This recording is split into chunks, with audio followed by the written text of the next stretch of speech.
ከፀሐዩና ከበጋው የአየር ሁኔታ ጋር የተዋበች እንስት ወደ ሬስቶራንቱ ስትዘልቅ ሮዛ በእፎይታ መልክ ተነፈሰች። ሃይ ሮዚ፣ አስቆየሽ? ረጋ ያለችውና ውበት የተላበሰችው ሚሮን ነበረች። ፈገግ ብላ ሮዛን እየተመለከተች የጠየቀችው። ሮዛ ከአንገት በላይ የሆነ ፈገግታ ሸረቻት። ጉዳይ ያለ እንደዚህ መቆየት ነበረብሽ ስትል ጠየቀች። አነጋገሯ የሚጋብዝ አይነት አልነበረም። የሮዛ ሁኔታ ደንገጥ ያረጋት ሚሮን ፈገግታዋ ጠፋ። የያዘችውን ውድና ብራንድ ቦርሳ ከጎን ካለው ወንበር ላይ ያስቀመጠች ሮዛን በትኩረት ተመለከተቻት። ሮዚ ችግር አለ እንዴ? ቀስ ብላ ጠየቀች።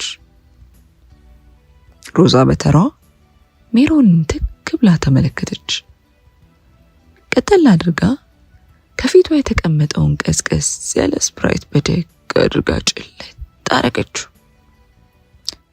ጥሩ ዜና ነው ያለኝ። ተንኮል አዘል ፈገግታ አስመለከተቻት። ሚሮን ሮዛ ስለምን ጉዳይ ያወራቻት እንደነበር ወዲያው መገመት አላቃታትም። ባጸፋው እንደ ጥሩ ዜና እንደመሆኑ መጠን ሐሳብ በሞላው እይታ ተመለከተቻት። ስትል ሮዛ ትዝብት የሞላው ሳቅ ስቃ ሚሮንን ተመለከተቻት። እያልኩሽ ያለሁት ነገር ገብቶሻል አይደል? ቅንድቧን ሰቀል አድርጋ እየተመለከተች ጠየቀቻት። ሚሮን በረዥሙ ከተነፈሰች በኋላ ወደ ሮዛ ቀረብ አለች። ሳስቦ ጠርተውሻል ስትል ነገሩን ገምታ በጥያቄ መልክ መልሳ ጠየቀቻት። እንዴታ! ጠርሙስ ውስጥ የቀረውን ስፕራይት ወደ ብርጭቆ እየጨመረች ፈገግ አለች። ከባንክ ለቀቄ ወደዚህ ስራ መግባቴ ግራ ያጋባቸዋል፣ እንዲሁም ጥያቄ ፈጥሮባቸው ያስቀሩኛል ብዬ ነበር። እድሜ ለትንሿ ሚራክል። እንዲሁ ተመችቻታለሁ፣ ለአባቷ ሹክ ሳትል አልቀረም መሰለኝ አለች ሮዛ ነገሩን አሰብ እያረገች። ፈገግታ አልተለያትም። እኔ ግን በነገርሽ ነገር ሁሉ ደስተኛ ነኝ። እሺ ባጋጠመሽ። ሚሮን ነገሩ ክፍት ቢላትም ነገር ግን በነገርሽ ነገር ደስተኛ አይደለሁም አለች። ላፍታ ያክል ዝም ካለች በኋላ የሮዛን ሁኔታ እየተመለከተች ሮዛ ሳቋና ደስታዋ ባንዴ ብን ብሎ ጠፍቶ ወዲያው የንዴትና የቁጣነት ባህሪዋ ግንፍላል። ማለት እንዴ እኮ ለስንት ዓመት ስለፋበት የነበረ ነገር ነው አለች። ልጠጣ ያነሳችውን ብርጭቆ በንዴት ቁጭ አርጋ። ሮዚ አሁን እኮ ጊዜው ተቀይሯል። ስንት ዓመታት አለፉ። እኔም አንቺም እኮ አዲስ ህይወት ጀምረናል። ለምን ወደ ኋላ መመለስ አስፈለገ? እነዚህ ሰዎች እኮ አደገኛ ናቸው። እንኳን አሁን ላይ ሀብትና ስልጣናቸው ተንሰራፍቶ በደህናው ጊዜ እንኳን ምን ማድረግ እንደቻሉ የምናውቀው ነው። ለምንስ ብለን ነው ራሳችን እንደዚህ አይነት ነገር ውስጥ ምንከተው? ስትል አጠገቧ ያለው ሰው እንዳይሰማት በሚመስል መልኩ ድምጿን ቀነስ አርጋ ጠየቀች። ስሚ፣ ለምን የሀገራችን ቅጥ ያጣ ቱጃር አይሆኑም? እነሱ ይሄን የተመቻቸ ህይወት እየኖሩ የኛ እንዲህ መሆን አያሳስንሽ? ሮዚ እኛ ምን ሆንን? አሁን ላይ ተማርን፣ ተመረቅን፣ ስራ ያዝን። እሺ ከዚህ በላይ ምን እንሆን? ሮዛ ሜሮንን ብላ ተመለከተቻት። ሜሮን የሮዛ ዝምታና አስተያየት አስፈርቷት እሷም ግራ በመጋባት መልክ ተመለከተቻት። ሜሪ፣ ምናልባት አንቺ ማደጎ ቤተሰብ ማግኘትሽ፣ እነሱ ማስተማራቸው፣ አንቺ መደገፋቸው፣ ጥሩ ልብስ ጥሩ ጌጥ እንድትለብሺ እድል መፍጠራቸው፣ ከደህና ቤተሰብ የመጣ ሀብታም ልጅ ለትዳር መፈለጋቸው ከሁሉ ባለፈ ትክ ብላ ተመለከተች። ሮዛ ሁሌ ተንኩል የተላበሰውን ንዴቷን ስታንጸባረቅ የምታደርገውን ሁኔታ አሳየች። የምታየውና የምትጸየፊውን ጠባሳሽን ለዘላለም እንድታጠፊ ረድተውሻል ስትል ለእይታ የተጋለጠውን በቀኝ በኩል ያለውን የሜሮንን እጅ ተመለከተች። ሜሮን ደንገጥ ብላ በግራ እጇ ከትከሻዋ ወረድ ብሎ ያለውን አካሏን ሸፈን አረገች። አትሸማቀቂ፣ አይዞሽ። እይታዋን ከተደናገጠችው ሜሮን ላይ መለስ አረገች። ሮዚ፣ በዚህ እንኳን ልትወቅሽኝ አትሞክሪ።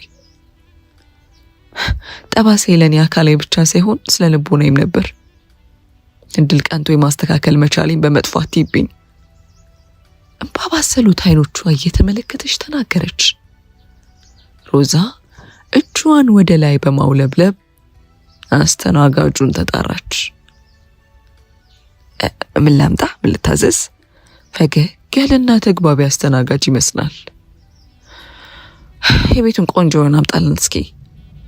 ስፕራይቱን ጭልጥ አርጋ ሳቅ እያለች ጠየቀች። ምን ይሆንላችሁ? ሁለቱንም ማፈራርቆ እየተመለከተ ጠየቀ። አንተ አሪፍ የምትለውን የቤቱን ቀይ ወይን አምጣልን። ሁለታችንም ቀይ ወይን ነው የምንወደው። እይታዋን ላፍታ ከአስተናጋጁ ላይ መለስ አርጋ የተደናገጠችውና በአስተናጋጁ መምጣት አማካኝነትን በዋል ለመደበቅ እየታገለች ያለችው ሜሮን ፈገግ ብላ ተመለከተቻት። እሺ። አስተናጋጁ ትዕዛዙን ተቀብሎ በፈገግታ እሽታውን ገልጾ ወደ መጣበት አቅጣጫ ተመለሰ።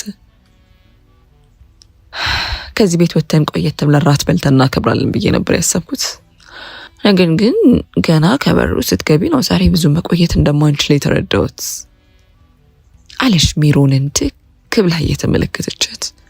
ማለት አለች እንባዋን አበስ አርጋ ሮዛን መልሳ እየጠየቀች ሜሮን ሁሌም ሳያት ማቃትን ሜሪን አልመሰልሽኝማ። የግዷን ፈገግ አለች። ሙሽራ ለመሆን ትንሽ ጊዜ ቀራት። በራሷ ኮንፊደንስ ያላት ሴት ነበር የተመለከትኩት። ያቺ ሴት ለዘመናት አብራኝ አንድ ቁስል የተጋራችው ሜሪ አይደለችም ስላሰብኩ። ለነገሩ ሜሪ ከራቃች ቆይታለች አለሽ በረሽሙ እየተነፈሰች። እኔ የትም አልሄድኩም ነበር ሮዚ፣ አንቺ ግን ርቀሽ ተጓሽ። ልከተልሽ በማልችለው መጠን በፍጥነት ተጓሽ። ክፍተት ፈጠርሽ። አሰንና ተከስ ብላ ሜሮን ምላሽ ሰጠች። አሁንም ቢሆን የሚዜነት ቦታ እኮ ላንቺ ነው። ቀና ብላ የሐዘን ፈገግታዋን አንጸባረቀች። አውቃለሁ ነገሩ እያበቃ መሆኑ ተሰምቷት ሮዛም ተከዝ አለች። ይሄ ሚዲየም ስዊት ሬድ ዋይን ነው፣ ምርጫችሁ ይሆናል ብዬ አስባለሁ። ፈገግታን የተቻሩ አስተናጋጅ የጣለበትን ግዴታ ለመወጣት የራሱን ከፍተኛ አስተዋጽኦ የሞከረ ይመስል ነበር። ቆንጆ ምርጫ አለች ሮዛ ተከስ ባለችበት ሁኔታ መለስ ብላ ፈገግ እያለች። እሺ የሚበላስ ምን ይሁን? አስተናጋጁ የወይን ምርጫ ይለፍ መስጠቱን ሲያውቅ ፈጠን ብሎ ጠየቀ። ለሌላ ዘኛ አለች ሮዛ ፈጠን ብላ። ሜሮን ለመመለስ ቃላት ያጣች ትመስል ነበር። ጉሮሮዋን ጠረግ ካረገች በኋላ የግዷን ፈገግ እያለች አስተናጋጁን ተመለከተች። ለኔ ራቪል አምጣልኝ አለች። አስተናጋጁ ፈገግታና ትህትና በተሞላ ሁኔታ እሽታውን የገለጸ ወዲያው ተመለሰ። የሜሮን ፈገግታ ግን ቶሎ ደበዘዘ። ሮዚ አለች አንገቷ እንዳቀረቀረች። መቼም ይሄ መጨረሻችን ማዕድ አይደለማ ስትል አይኖቿ እንባ እንዳቀረቀሩ ጠይቀቻት። ሮዛ ለመመለስ በተሯ ቃላትን እያደነች ያለች ትመስል ነበር።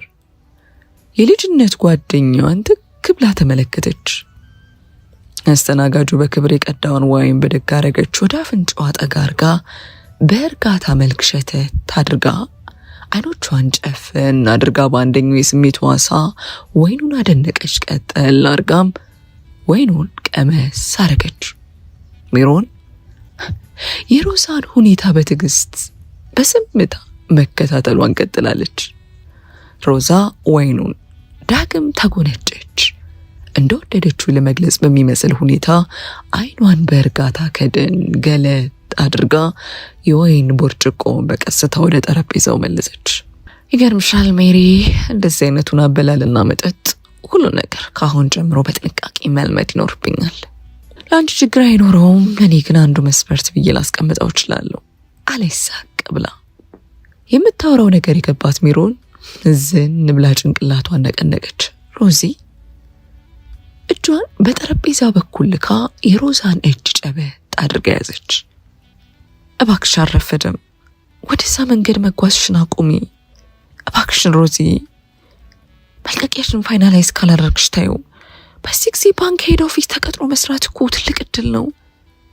ለምን ለአንድ ዘመን ተሻጋሪ ለሆነ በቀል ሁሉን ነገር ወደ ገደል ጨምረዋልሽ? ሮዛን ለማግባባት ሞከረች። ሜሪ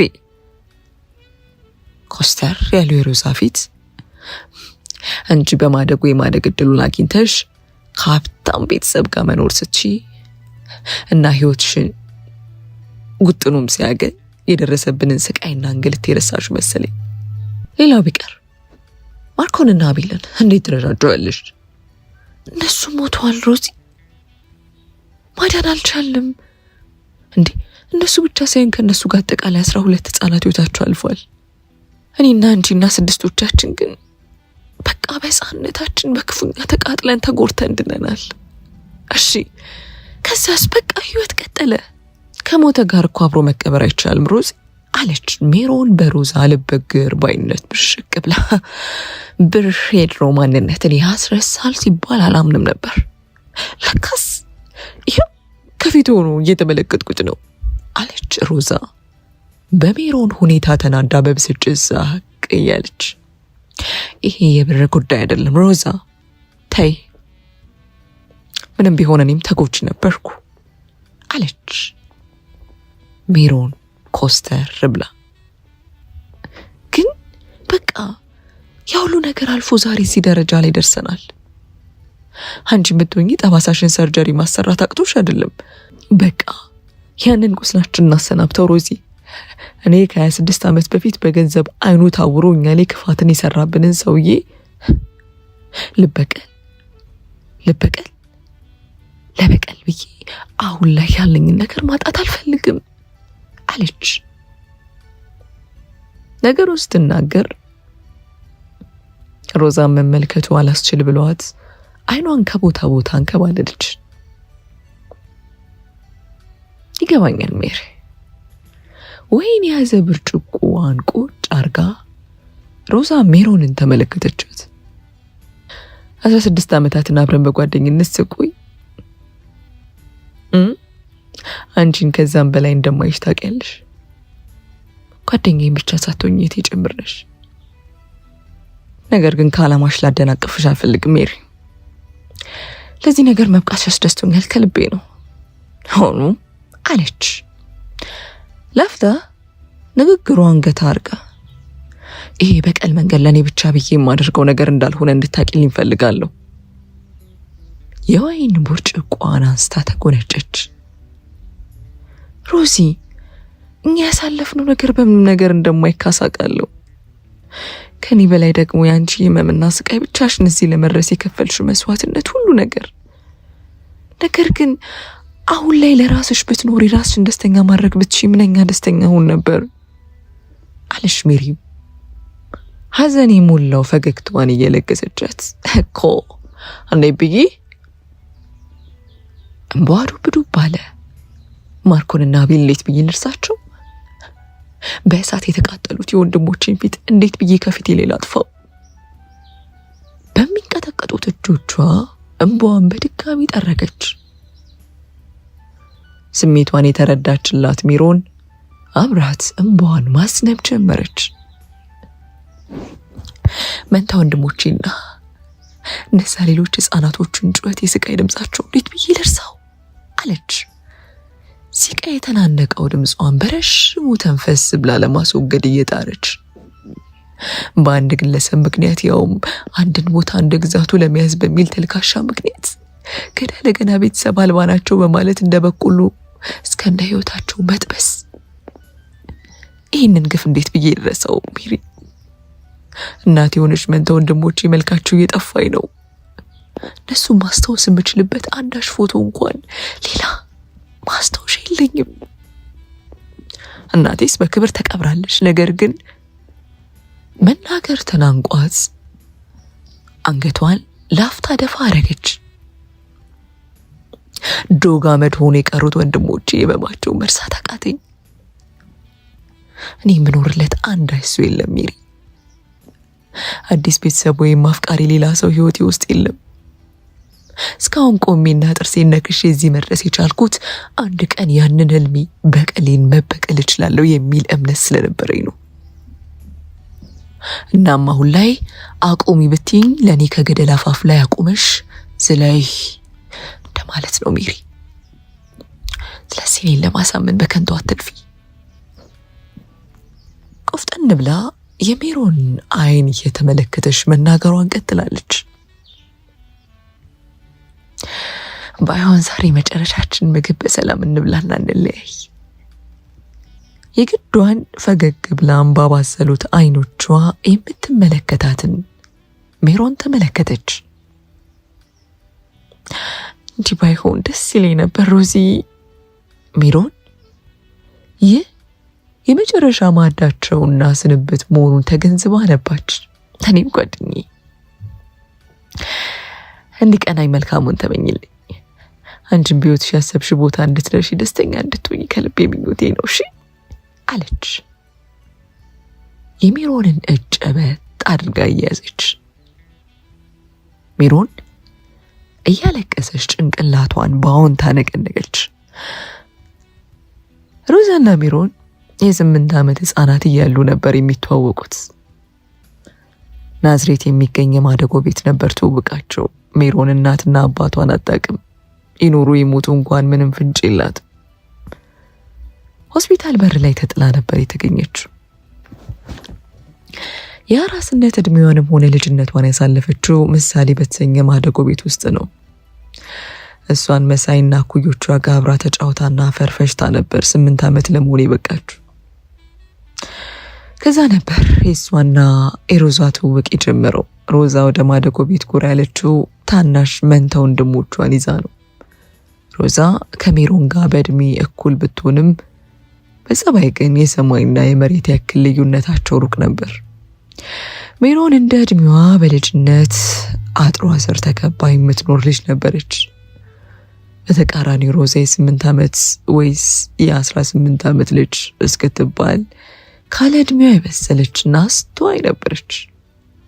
እናቷን በልጅነቷ አይኗ እያየ እጇ ላይ በህመምና በስቃይ ስላጣችው ውስጧ ጭምት ያለና ሰውን ለመቅረብ አስቸጋሪ የሆነ ባህሪ ይዛ ነበር ለሜሮን የተቀላቀለችው።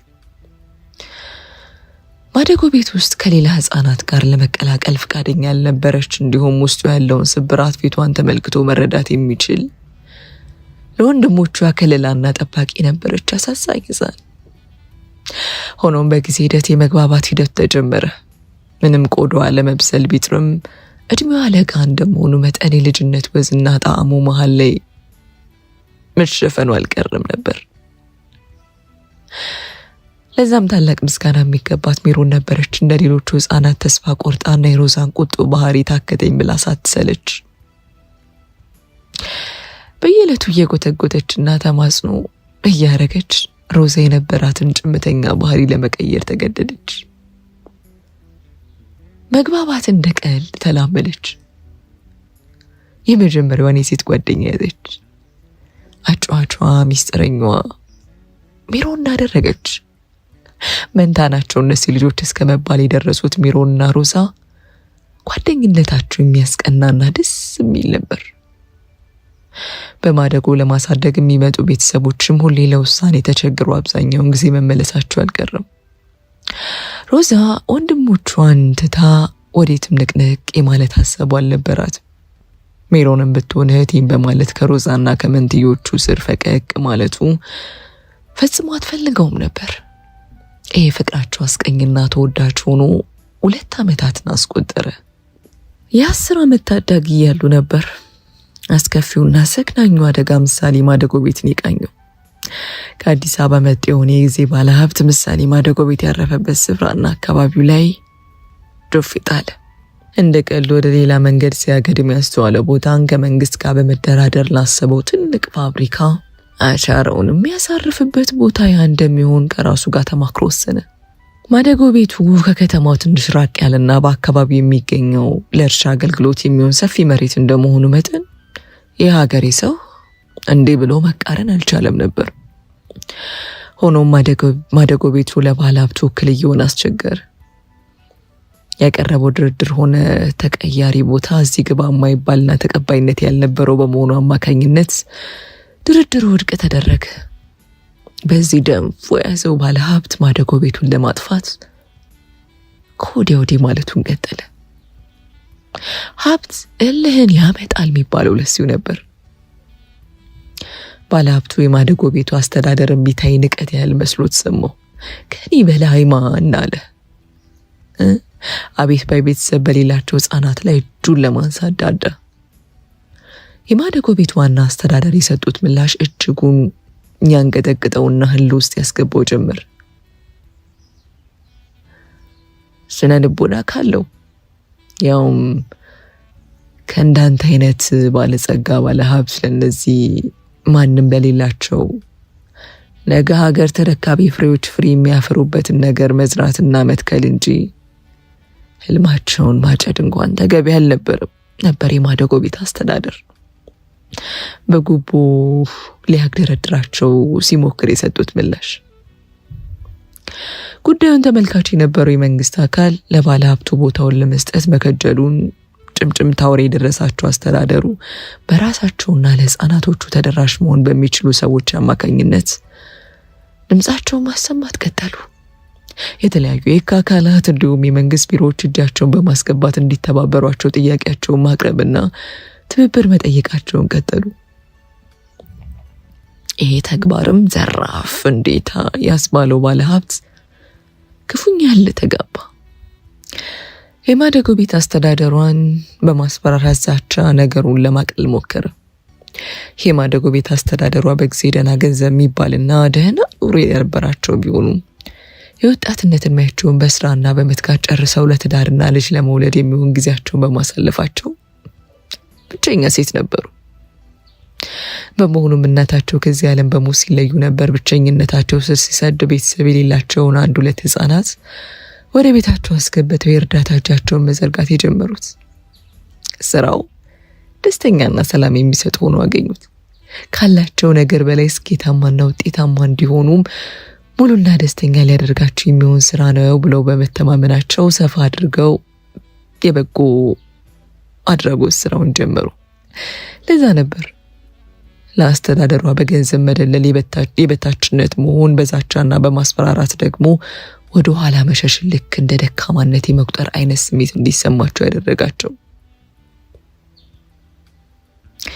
የሮዛና የሜሪ ሌላኛው ክፉ ዕጣ ፋንታ የሆነው ህይወታቸው የጀመረው ይዛኔ ነበር።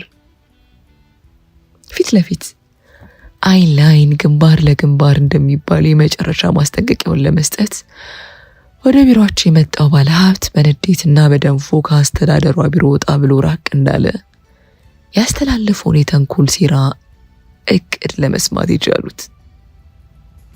ሆኖም ልጅነት ይዟቸው የሰሙት ነገር አስኪ ቢመስላቸውም ተግባሩን የሚፈጽምበት እድል አናሳ ነው በማለት ነገሩን በዝምታ ለማየት ሆኖም ተግባሩን ለመፈጸም ያላቅማማው ባለሀብቱ ግለሰብ አደጋ በማስመሰል ውድቅት ሌሊትን በመጠበቅ ማደጎ ቤቱ ላይ የእሳት አደጋ እንዲፈጠር አደረገ። እሳት አደጋው ከባድ የሚባልና ለማጥፋት ሰዓታትን የወሰደ ነበር። በማዕከሉ የነበሩ ህፃናት ረገፉ።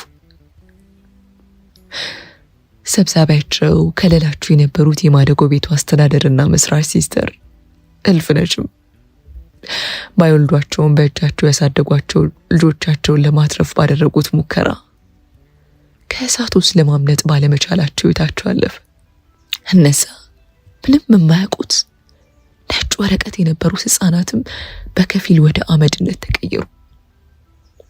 ከሞቱት መሃል ሮዛ ልታተርፋቸውና ነፍሳቸውን ልትታደጋቸው ያልቻለቻቸው መንታ ታናሽ ወንድሞቿን ነበር። ሜሮንና ሮዛ ከተረፉት ሕፃናት መካከል ቢሆኑም ከፍተኛ የሚባል አካላዊ ቁስል ነበር ያስተናገዱት። በነበሩበት ናዝሬት ከሕክምናው አቅም በላይ በመሆኑ በሪፈር ወደ አዲስ አበባ ተላኩ። ካላስታማሚ አስቸጋሪ በሚባል ሁኔታ ያንን አሰቃቂ ጊዜ ለማሳለፍ ቻሉ። ሜሮን የእድል ነገር ሆኖ ለመምረጥ በቃች። ከናዝሬት ወደ አዲስ አበባ ከመጡ በኋላ እና ከሆስፒታል ከወጡ በኋላ ከነበሩበት አዲስ ማደጎ ቤት በማደጎ ሊያሳድጉ በመጡ ቤተሰቦች አማካኝነት ተመርጣ ወደ እነሱ ዘንድ የመሄድ እድልን አገኘች። ሮዛ በጊዜው የደረሰባት አደጋ ከባድ በመሆኑ አብዛኛውን ጊዜዋን ሆስፒታል በመመላለስ በማሳለፍ ያንን አጋጣሚ ማግኘት እድሉ አነሰ። በይበልጥ ጀርባዋና ግማሽ እጇ ላይ የደረሰው ከበድ የሚል የእሳት ቃጠሎ በፈጠረው ተጽዕኖ አማካኝነት እሺ ብሎ ወደ ቤቱ እጁን ከፍቶ የሚቀበላት ቤተሰብ ሳይገኝ እድሜዋ ከፍ አለ። ናዝሬት በነበረችበት ወቅት እስከ ወንድሞቿ በማደጎ የመወሰድና ወደፊታቸው ቀረብ ብሎ የነበረው እድሏ አይኗ እያየ እንደ ቀልድ ወንድሞቿንም ሕይወት ይዞብስ አለ። የሮዛ አዲሱ የበቀል መንገድ የጀመረው ያኔ ነበር። ያመረቀዘው ቁስሏን ይዛ ሆስፒታል አልጋ ላይ በነበረችበት ወቅት ጊዜ ይነጉዳል። ሮዛ ከማደጎ ቤት 18 ዓመት ከሞላት በኋላ ነበር የወጣችው። ወልዲያ ዩኒቨርሲቲ ትምህርቷን በማርኬቲንግ ተመረቃ እንደጨረሰች ወደ አዲስ አበባ ለኑሮ ጠቅላ ተመለሰች። በነዛ 3 ዓመታት ጊዜ ውስጥ የህመሟን ተጋሪና የልጅነት ጓደኛዋ ሜሪ ትንሽ ለወጥና ቀየር ብላ ነበር የጠበቀቻት። ኑሮ ማይቀይረው ነገር አልነበረም። ምቾትና ተርሎት ሜሮን ሌላ ሰው አስመስሏት ነበር።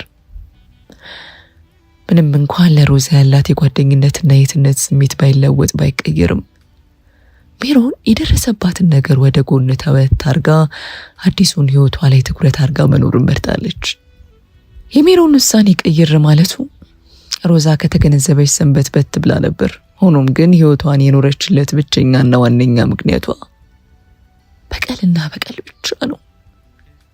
ህይወትን በደንብ እንኳን ሳያጣጥሙ ለሞቱት ምስኪን ወንድሞቿ እንደ እናት ተንከባክባ ያሳደገቻቸው ብዙ ማድረግና ብዙ ነገር መቀየር ትችል ለነበረችው ዳይሬክተር እልፍነሽ ስትል እንዲሁም በቃጠሎ ምክንያት በግፍ ለሞቱት ሕፃናት ስትል የህልሟና ህይወቷን ግብ በቀል እንዲሆን አድርጋ መረጠች። ሮዛ ውጤቷ እጅግ አመርቂ እንደመሆኑ መጠን አመልክታ በነበረው የባንክ ሄድ ኦፊስ ስራ ለማግኘት ጊዜ አልፈጅባትም። ሆኖ የእሷ ወጥመዷና ማለፍ የፈለገችው ሌላ ቦታና ሌላ መስሪያ ቤት ነበር። ታላቁ የቆዳ ፋብሪካ ዋና ቢሮአቸው አዲስ አበባ የሚገኘው የቤላ ቆዳ ድርጅት ነበር።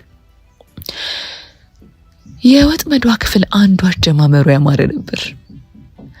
አመልክታ ለነበረው ቦታ መጠራቷ ኢንተርቪው ስራ መጀመር እንደምችል ጥሩ ዜና በሰሯት። ቀደም ብላ የተዋወቀቻትና የወጥመዱ ሰለባ የሆነችው የባለ ሀብቱ የገዛኸኝ ልጅ ሚራክል ነበረች። ሚራክል ተግባቢና ሳቂታ እንዲሁም የአባቷ ቀበጥ ብቸኛ የቤቱ ሴት ልጅ ነበረች። ከተወለደችበት ጊዜ አንስቶ ገዳም እንደሚባለው በኑሯ ሁሉ እድለኛና የፈለገችው ነገር በሙሉ በስኬት ጎዳና የሚያልፍላት ልጅ ነበረች። ሮዛ ከሚራክል ጋር ለመግባባትና ጓደኛ ለመሆን ጊዜ አልፈጀባት። ሚራክልን ጓደኛ ለማድረግ እሷን ማደን የምትችልበት ቦታ በመገኘትና እሷና ባህሪዋን ሆኖ መገኘት ብቻ ነበር አስፈላጊው። ሮዛ እንደ ቀልድ አመልክታ የነበረውን የአባቷን መስሪያ ቤት ስም በወሬ መሃል ጣል አረገች። መስሪያ ቤቱ የአባቷ መሆኑንና እሷም እዛው እንደምትሰራ በኩራት የተናገረችው ሚራክል የሚያስፈልገውን እርዳታ ሁሉ ለሮዛ እንደምትሸራት ወዲያ ነበር ቃሏን የሰጠቻት። ሆኖም ያ ቃል መሬት ጠብ ሳይል ነበር ቀለል ባለ ሁኔታና መልክ ሮዛ እግሯ ከአንበሳው ማረፊያ ሰተት አድርጎ ያስገባት። So, how was your first day? እንግሊዘኛ ካላወራሽ ሰው የምትዩ አይገባው የተባለች ይመስል በየመሃሉ እንግሊዘኛ ቀልቀል የምታደርገው ሚራክል እጇን ከሮዛ እጅ ጋር አነባብራ ጠየቀቻት። እኔ እንጃ ትንሽ ፈራው መሰለኝ። ሮዛ የውሸት ፈገግታዋን እየሳቀች መለሰች። የተቅለሰለሰች አይዞሽ ትለምጃለሽ። ባይ ዘ ዌይ ለአባቢ ነግሬዋለሁ። በጊዜ ሂደት ፐርፎርማንሷ ታይቶ ወደ ማርኬቲንግ ቲም ከፍ እናደርጋታለን ብሏል። ስለዚህ ምንም ሀሳብ አይግባሽ አለች። ነገሩ እንደጨረሰው በማስመሰል ቀለል አድርጋ ኧረ እንደዛ መሆን የለበትም እስካሁን ላደረግሽልኝ ነገር አመሰግናለሁ። ሮዛ በድጋሚ የውሸት ሳቅ እየሳቀሽ መለሰች። ተካብጂ ይሄ ኖርማል ነው። ነገሩን ቀለል ለማድረግ የምትወደው ሚራክል ፈጠን ብላ ከመለሰች በኋላ ትኩረቷን ከፊቷ ወደሚመጣው አደረገች። ሉሌ ድምጿን ከፍ አርጋ ተጣራች። ሮዛም ሚራክል እየተመለከተች ወዳለው አቅጣጫ ተመለከተች። ቆንጆና መልከ መልካም የቤቱ የመጀመሪያ ወንድ ልጅ የሆነው ልዑል ነበር። ልዑል የእህቱን ድምፅ ተከትሎ ወደ እነሱ ዘንድ ፈገግ እያለ ቀረበ። እስካሁን ወደ ቤት አልሄድሽም እንዴ? አለ ልዑል ሮዛን በአይኑ ላፍ ሳገረፍ አድርጎ እይታውን ወደ እህቱ መለስ እያደረገ። መቼ እኔም አልወጣ ነበር። አዲሷ ሰራተኛ 11 ተኩል ሳይሆን ፍንክች የለም ብላኝ እሷን ጥበቃን የቆየሁት አለ ይሳቅ እያለች። አዲሷ የሚራክል ጓደኛ አንቺ ነሽ? ሰላም አለ ልዑል ለሰላምታ እጁን ወደ ሮዛ ዘርግቶ። ሰላም ሮዛ እባላለሁ እርጋታ በተሞላው ሁኔታ መለሰች። እኔ ደግሞ ልዑል። መቼም ሙጤ ስለኔ ስም ሆነ ዝና ብዙ ለፍልፋለች ሲል በቀልድ መልክ እህቱን ጎንተል አድርጎ ሁለቱም ተሳሳቁ። በእውነቱ ከሆነ አላነሳችም፣ ብታነሳ ግን በመልካም ነገር ነው ብዬ አምናለሁ ስትል ሮዛ ደርበብ ብላ መለሰች። አንዳች ነገር ቀልቡን ሳብ አርጎትና ደንገጥ አርጎት አይኗን ሰበር ያደረገችውን ሮዛ ፈገግ ብሎ ተመለከተ። የወንድሟን ሁኔታ የተመለከተችው ሚራክል ሳቅ እንደማለት ብላ ለምን ራስህ አብረን አንበላ ፕሮግራም ከሌለ ስትል ሀሳብ አቀረበች። እኔም ደስ ይለኛል። ልዑል ደንገጥ ብሎ ሀሳቡን መለስ አድርጎ ኮቱን እንደማስተካከል እያለ መለሰ።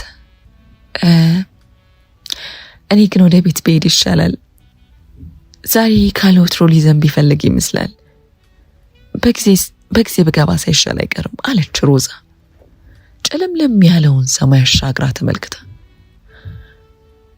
በፍጹም እኛ እናደርስሻለን።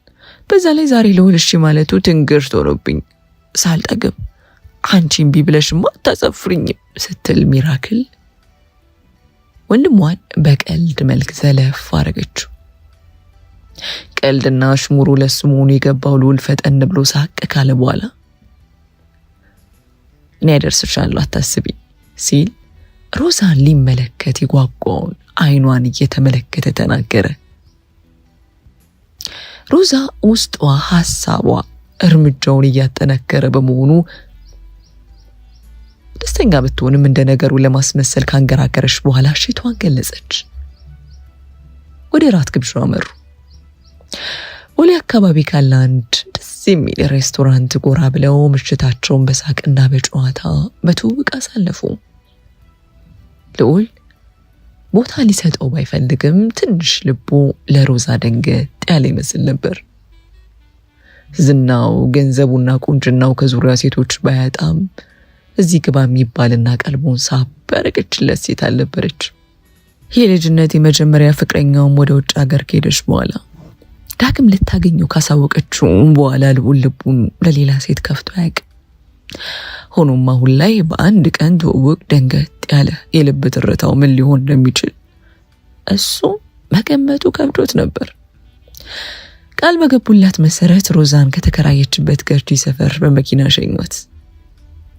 የበጋው አየር ባልታሰበ ሁኔታ ቀየር ብሎ ዝናባማና ቀዝቀዝ ያለ አየር ነበረው። ከላዩ ላይ ረዘም ያለና ሰውነት የሚያሳይ ልብስ ዘውትር የምትመርጠው ሮዛ ቤቷ ከገባች በኋላ ልብሷን ቀይራ መኝታ ክፍሏ ውስጥ ካለው መስታወት ፊት ለፊት ቆም ብላ ከክርኗ ጀምሮ በስተግሯ በኩል ያለው ሸብሸብ ያለው ጠባሳዋን በቀስታ ዳበሰች።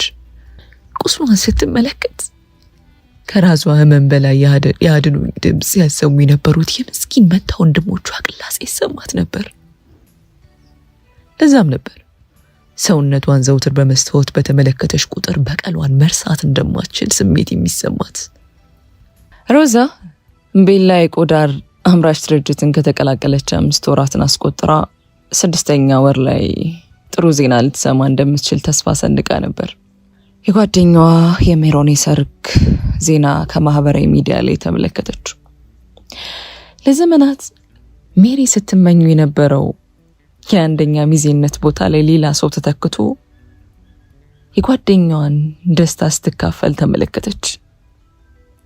ሮዛ ነገሩ ለቀናቶች ቢያስከፏትም ህልሟ የሆነው በቀል ትውስ ባላት ቁጥር ነገሩን ለመተውና ሀዘኑን ከውስጧ ለማስወጣት ትገደዳለች። ሮዛ የሰው ሀብት ክፍፍል ኃላፊ የነበረችው መዓዛ ሮዛን ተጣራች። አቤት ማዚ አለች ሮዛ ስራዋን ቆም አርጋ። አቶ ገዛኸኝ ቢሮ ትፈልጊያለሽ ስትል ሮዛ ለዘመናት ስትጠብቀው የነበረው ቃል ሹ ካለቻት ሮዛ ልቧ መታ፣ ሰውነቷ ተንቀጠቀጠ። በርቀት እንጂ በቅርብ ለማውራትም ሆነ ለማግኘት እድሉን ያላገኘችው አሰሪዋን ለማግኘት የቻለችበት መስመር ላይ ስትደርስ ደመኛዋን ለማግኘት የቻለችበት መስመር ላይ ስትደርስ አንዳች የማታውቀው ስሜት ውስጧን ሲነጣት ታወቃት። ውስጧ ያለውን ኃይልና ጉልበት አደራጅታ ወደ አሳንሰሩ አመራች። የባለቤቱ ቢሮ 12ኛ ፎቅ ላይ ነበር። ካለችበት 9ኛ ፎቅ ወደዛ እስክትደርስ ከራሷ ትንፋሽ ጋር ለመስራትና ራሷን ለማረጋጋት ሞከረች። ሮዛ ከአሳንሰሩ እንደወረደች ወደ ሪሴፕሽኗ ጋር በቀስታ አመራች። ሰላም ሮዛ፣ ወደ ውስጥ መግባት ትችያለሽ፣ አቶ ገዛኸኝ ውስጥ እየጠበቁሽ ነው ስትል ጠረጴዛው ላይ የነበረችው ልጅ እየጠበቋት መሆኑን አሳወቀች። ሮዛ ሚግዷን ፈገግ ብላ እሽታዋን ከገለጸች በኋላ ወደ ቢሮ አመራች። በእርጋታ በሩን አንኳኩታ ይግቡ የሚለው የለፍ ቃልን ጠበቀች። ቃሉ እንደሰማሽ ፈጠን ብላ በሩን ከፈት አርጋ ወደ ውስጥ ዘለቀች። በቅርብ ርቀት ልትመለከተው ቻለች። የዛሬ 16 ዓመት ከነበረው የሰውነት አቋም ለየት ብሏል። ሸብቶና ገርጀፍ ብሏል። ሰውነት ባዳ ነው እንደሚባለው ምቾት ሲበዛም እድሜ ሲገፋም ሰውነቱ ክዶት ቁንጅና ጠፍቶ ሌላ አቋም ሰጥቶታል። ሮዛ ቢሮ ውስጥ የነበረውን ሌላ ሰው ሳታስተውል ቂም ባዘሉት አይኖቿ ላፍታያል ትክ ብላ ካለችበት እንደቆመች ሮዚ ሁኔታዋ ግራ አጋብቷት የእንግዳውን በር ላይ ቁጭ ብሎ የነበረችው ሚራክል ተጠራች። ሮዛ ከነበረችበት ድብልቅልቅ ያለ ስሜት መለስ ብላ እይቷን ስሟ ወደ ተጠራበት አቅጣጫ ዞር አደረገች። እንዴት ነሽ ግቢ አለች። ድንጋጤ ያዛት መስሏት ሚራክል ሳቅ እያለች እሺ ፈጠን ብላ ጥላቻና በቀል የሞላው መንፈሷን ቀየር አድርጋ ትህትናና ስነስርዓት የሞላትን ሮዛ ብቅ አደረገቻት። ብዙ የተወራላት ሮዛ አንቺ መሆን አለብሽ ሲል ገዛኸኝ ቆርነን ባለ ድምፁ ፈገግ እያለ ጠየቃት። ሰላም አቶ ገዛኸኝ፣ በአካል ስለተዋወቅኩት ደስ ብሎኛል ስትል በትህትና ፈገግ ብላ የጠላቷን እጅ ለመጨበጥ እጇን ስርዓትና አክብሮት በሞላ ሁኔታ ዘረጋች። አንቱታውን ተይው፣ እድሜ ጸጋ ነው የሚባለው ነገር ለአንዳንድ ሰዎች አይሰራም። በተለይ ለእንደ ገዛኸኝ አይነቱ ሰው አንቱ መባልን ከመናቅ ዘርፍ የሚመድብ ሰው ነበር። እሺ ስትል በውስጧ እየተገረመች መለሰች። አረፍ በይ ብዙ የምናወራው ነገር አለ። ፈጠን ብሎ እንድትቀመጥ ጋበዛት። ሮዛ ምሽቷን ገልጻ ለአቶ ገዛኸኝ ቀረብ ብላ ለሚራክል ደግሞ ትይዩ ካለው የእንግዳ ወንበር ላይ አረፋለች። እሺ ሮዛ፣ ስራ በቤላ ቆዳ ፋክተሪ እንዴት ነው? በኩራት የሚያምንበትን ግዛቱን ሁለት እጆቹን ወደ ላይ ከፍ አድርጎ እንዳሞራ አየሩን ሞላ አድርጎ ገለጸው። ቆንጆ ነው። እጆቿን አነባብራ በጨዋ ደንብ መለሰች። መልካም ዌል መጀመሪያ ሻይ ቡና ምን ይምጣልሽ ሲል እንደ ማስታወስ ብሎ ጠየቃት። ቡና ካለ ስትል መለሰች። ሮዛ ከጓደኛዋ ከአቃጣያም ጋር አብራ ትኩስ ነገር እየጠጣች መሆኑ ለራሷ ማመን ተሳናት። እንግዲህ አለ የመጣለትን ቡና ፉት አድርጎ ሲኒውን ጠረጴዛው ላይ ካስቀመጠ በኋላ ሲብሽና አይቼዋለሁ። ከባንክ ወደ ግል ድርጅት መምጣትሽ ግር ብሎኝ ነበር። ሚራክል ከነበረሽ የስራ ጫና አኳያ መሆኑን ገልጻልኛለች አለ። ሆኖ ከንግግሩ ነገሩ የተዋጠለት አይመስልም ነበር። ነገር ግን ያለውን የብድር አገልግሎትና ሌላ ጥቅማ ጥቅም ትቶ ወደ ግል ዞር ያረግሽበትን ውሳኔ ያው የመጣሽበት አልተዋጠልኝም ነበር። ነገር ግን እኛ ምን አገባን ሲል የውሸት ሳቅ አለ። ዋናው ነገር እኛ ጋር ስራ በአግባቡ ይሰራል ወይ ነው። ፕላስ እኔ ያው ሰው ስቀጥር ከቅጥር ማስታወቂያ ይልቅ በሰው የመጣ ሰው ሲሆን እመርጣለሁ አለ። ሮዛም የዘፈን ዳርዳሩ ስትል በውስጧ ንግግሩን ከተል አድርጋ አሰበች። ይበልጥ ስራም ጥሩ ይሆናል፣ ተግባብተሽ ያው ተሸፋፍነሽ መስራትም ትችያለሽ፣ አብረሽንም ታርጊያለሽ ሲል በውስጡ ያለውን ህገ ወጥ አሰራር በንጹህ ቃል አሸፈንፈ አድርጎ ገለጸላት። ለዛም ነው ሚራክል ስላንቺ ጎበዝ ሰራተኝነት በተደጋጋሚ ይስተውራልኝ ላናግርሽ የተስማማሁት። ያው 6 ወር በፐርፎርማንስሽ አማካኝነት ልናሳድግሽ ያስበናል። ከእድገቱ ጋር ተያይዞ ደሞዝ ላይ ማስተካከያ እናደርጋለን። ነገር ግን እሱ የሚሆነው እዚህ ቦታ ላይ ያለው ሁኔታሽ ታይቶ ከ2 ወር በኋላ የሚጨምርልሽ ይሆናል ሲል ያሰበላትን አጠር ምጥን አድርጎ አብራራላት። ሮዛ በገዛ የንግግር መውሰድ ያለባትን ነጥቦችና በመሸፋፈን ምን አይነት ወንጀል አሊያም ህገ ወጥ ነገር ሊሰራ እንደሚችል አሰላሰለች። ምን ቦታ ላይ ነው ያሰባችሁልኝ? ረጋ ብላ ጠየቀች። ሚራክል በእርግጥ ማርኬቲንግ ሄድ አድርጋት ነበር ያለችኝ። ሆኖም አሁን ላይ ከ7 ወር በፊት አንቺ ወደኛ መስሪያ ቤት ሳትቀላቀይ በፊት የፋይናንስ ዋና የነበረው ሰራተኛን በይበልጥ ወዳጃችን በማናውቀው ምክንያት ሞቶብናል። እናም ያው እስከዛ ሁነኛ ሰው ለመተካት ትንሽ ተንገጫግጨናል። ለዛም ምን ያሰብኩሽ እዛ ቦታ ላይ ነው ሲል ዋና ሊያሰፍራት የፈለገውን የወንጀል ረድፉ እንደ ነገሩ ቀለል አድርጎ ገለጸላት። አባዬ ማለቴ ሚራክል ቶሎ ብላ ራሷን ለማረም ጉሮሯን ጠረግ አረገች። ማለቴ አቶ ገዛኸኝ እንደነገርሽ ቦታው በጣም ጥሩ እንዲሁም ልታርጊበት የምትችል ቦታ ነው እሺ ስትል ያጠላለፈችው እጇን ከወዲያ ወዲህ እያረገች አስረዳቻት። እሺ ፈቃደኛ ነኝ። በጥሞና ያደመጠችው ሮዛ በእርጋታ ፈገግ ብላ መለሰች። ቬሪ ጉድ ድምፁን ከፍ አድርጎ አሰማ። ስለዚህ ቶሎ ስራውን መጀመር ትችላለሽ፣ እኔ ለማዛ አሳውቃታለሁ፣ መደረግ ያለበትን ፕሮሰስ እሷ ታዘጋጅልሻለች ሲል ድምፁን ጮክ አድርጎ የምስራቹን ተናገረ። የሮዛ እድገት ማግኘት ከራሷ ከባለቤቷ በላይ ደስታን የሰጣቸው ለአባትና ልጅ መሆኑ በውስጧ ክርም አላት። የቀረበላትን ቡና ለመጨረስ እጇን ወደ ሲኒው ጋር ላከች። ቡናው ወፈር ብሎ ኃይል ያለው ነበር። ቡና በስስ ከንፈሮቿ ለማብረድ እየሞከረች የቢሮውን ዙሪያ በአይኗ ቃኘች። የተለያዩ ትልልቅ ውድ የእጅ ስሎች፣ እንደ ጌጣጌጦች፣ የቤተሰብ ፎቶዎችን ተመለከተች።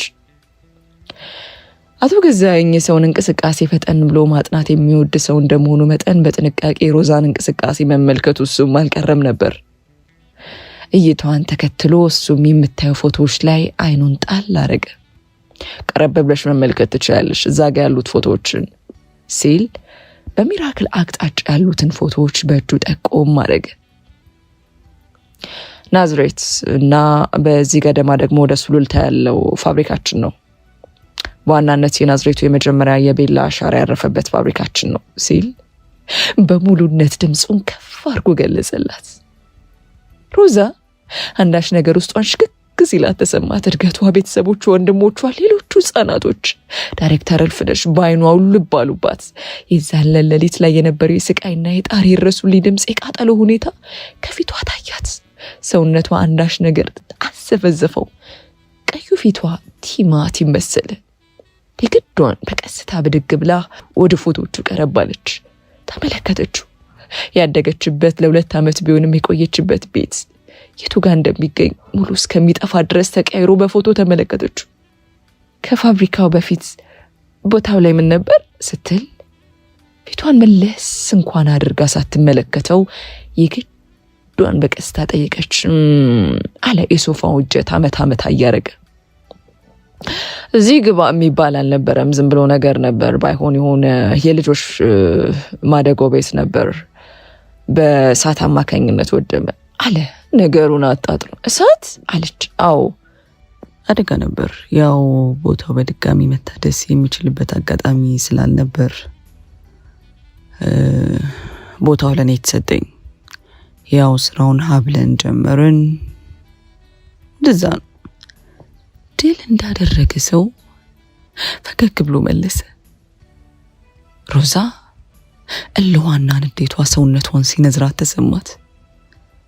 ሰው በተቀመጠችበት ሄደሽ እነቂው የሚል አንዳች መጥፎና ሰይጣናዊ ስሜት ሲቆጣጠራት ታወቃት። ጠርታኝ ነበር። በሩን ከመቅስበት ያንኳኳው ልዑል ነበር።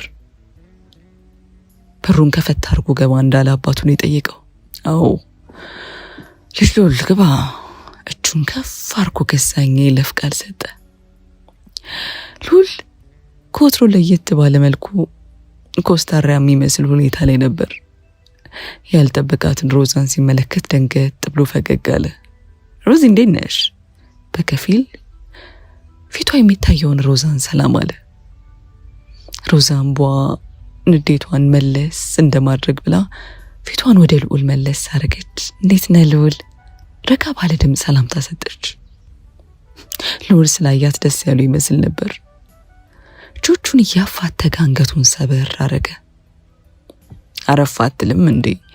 የልጁን ሁኔታ ካጤነ በኋላ ገዛኝ ጠየቀ። አይ ችግር የለውም ሲል ወዲያው ቀደም ብሎ የነበረው ሁኔታ ቀየር ብሎ ኮስተር እንዳለ መለሰ።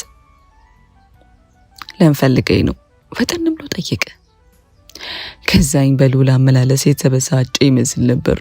ሮዛ በዝግታ ወደ እነሱ ዘንድ ቀረብ አለች።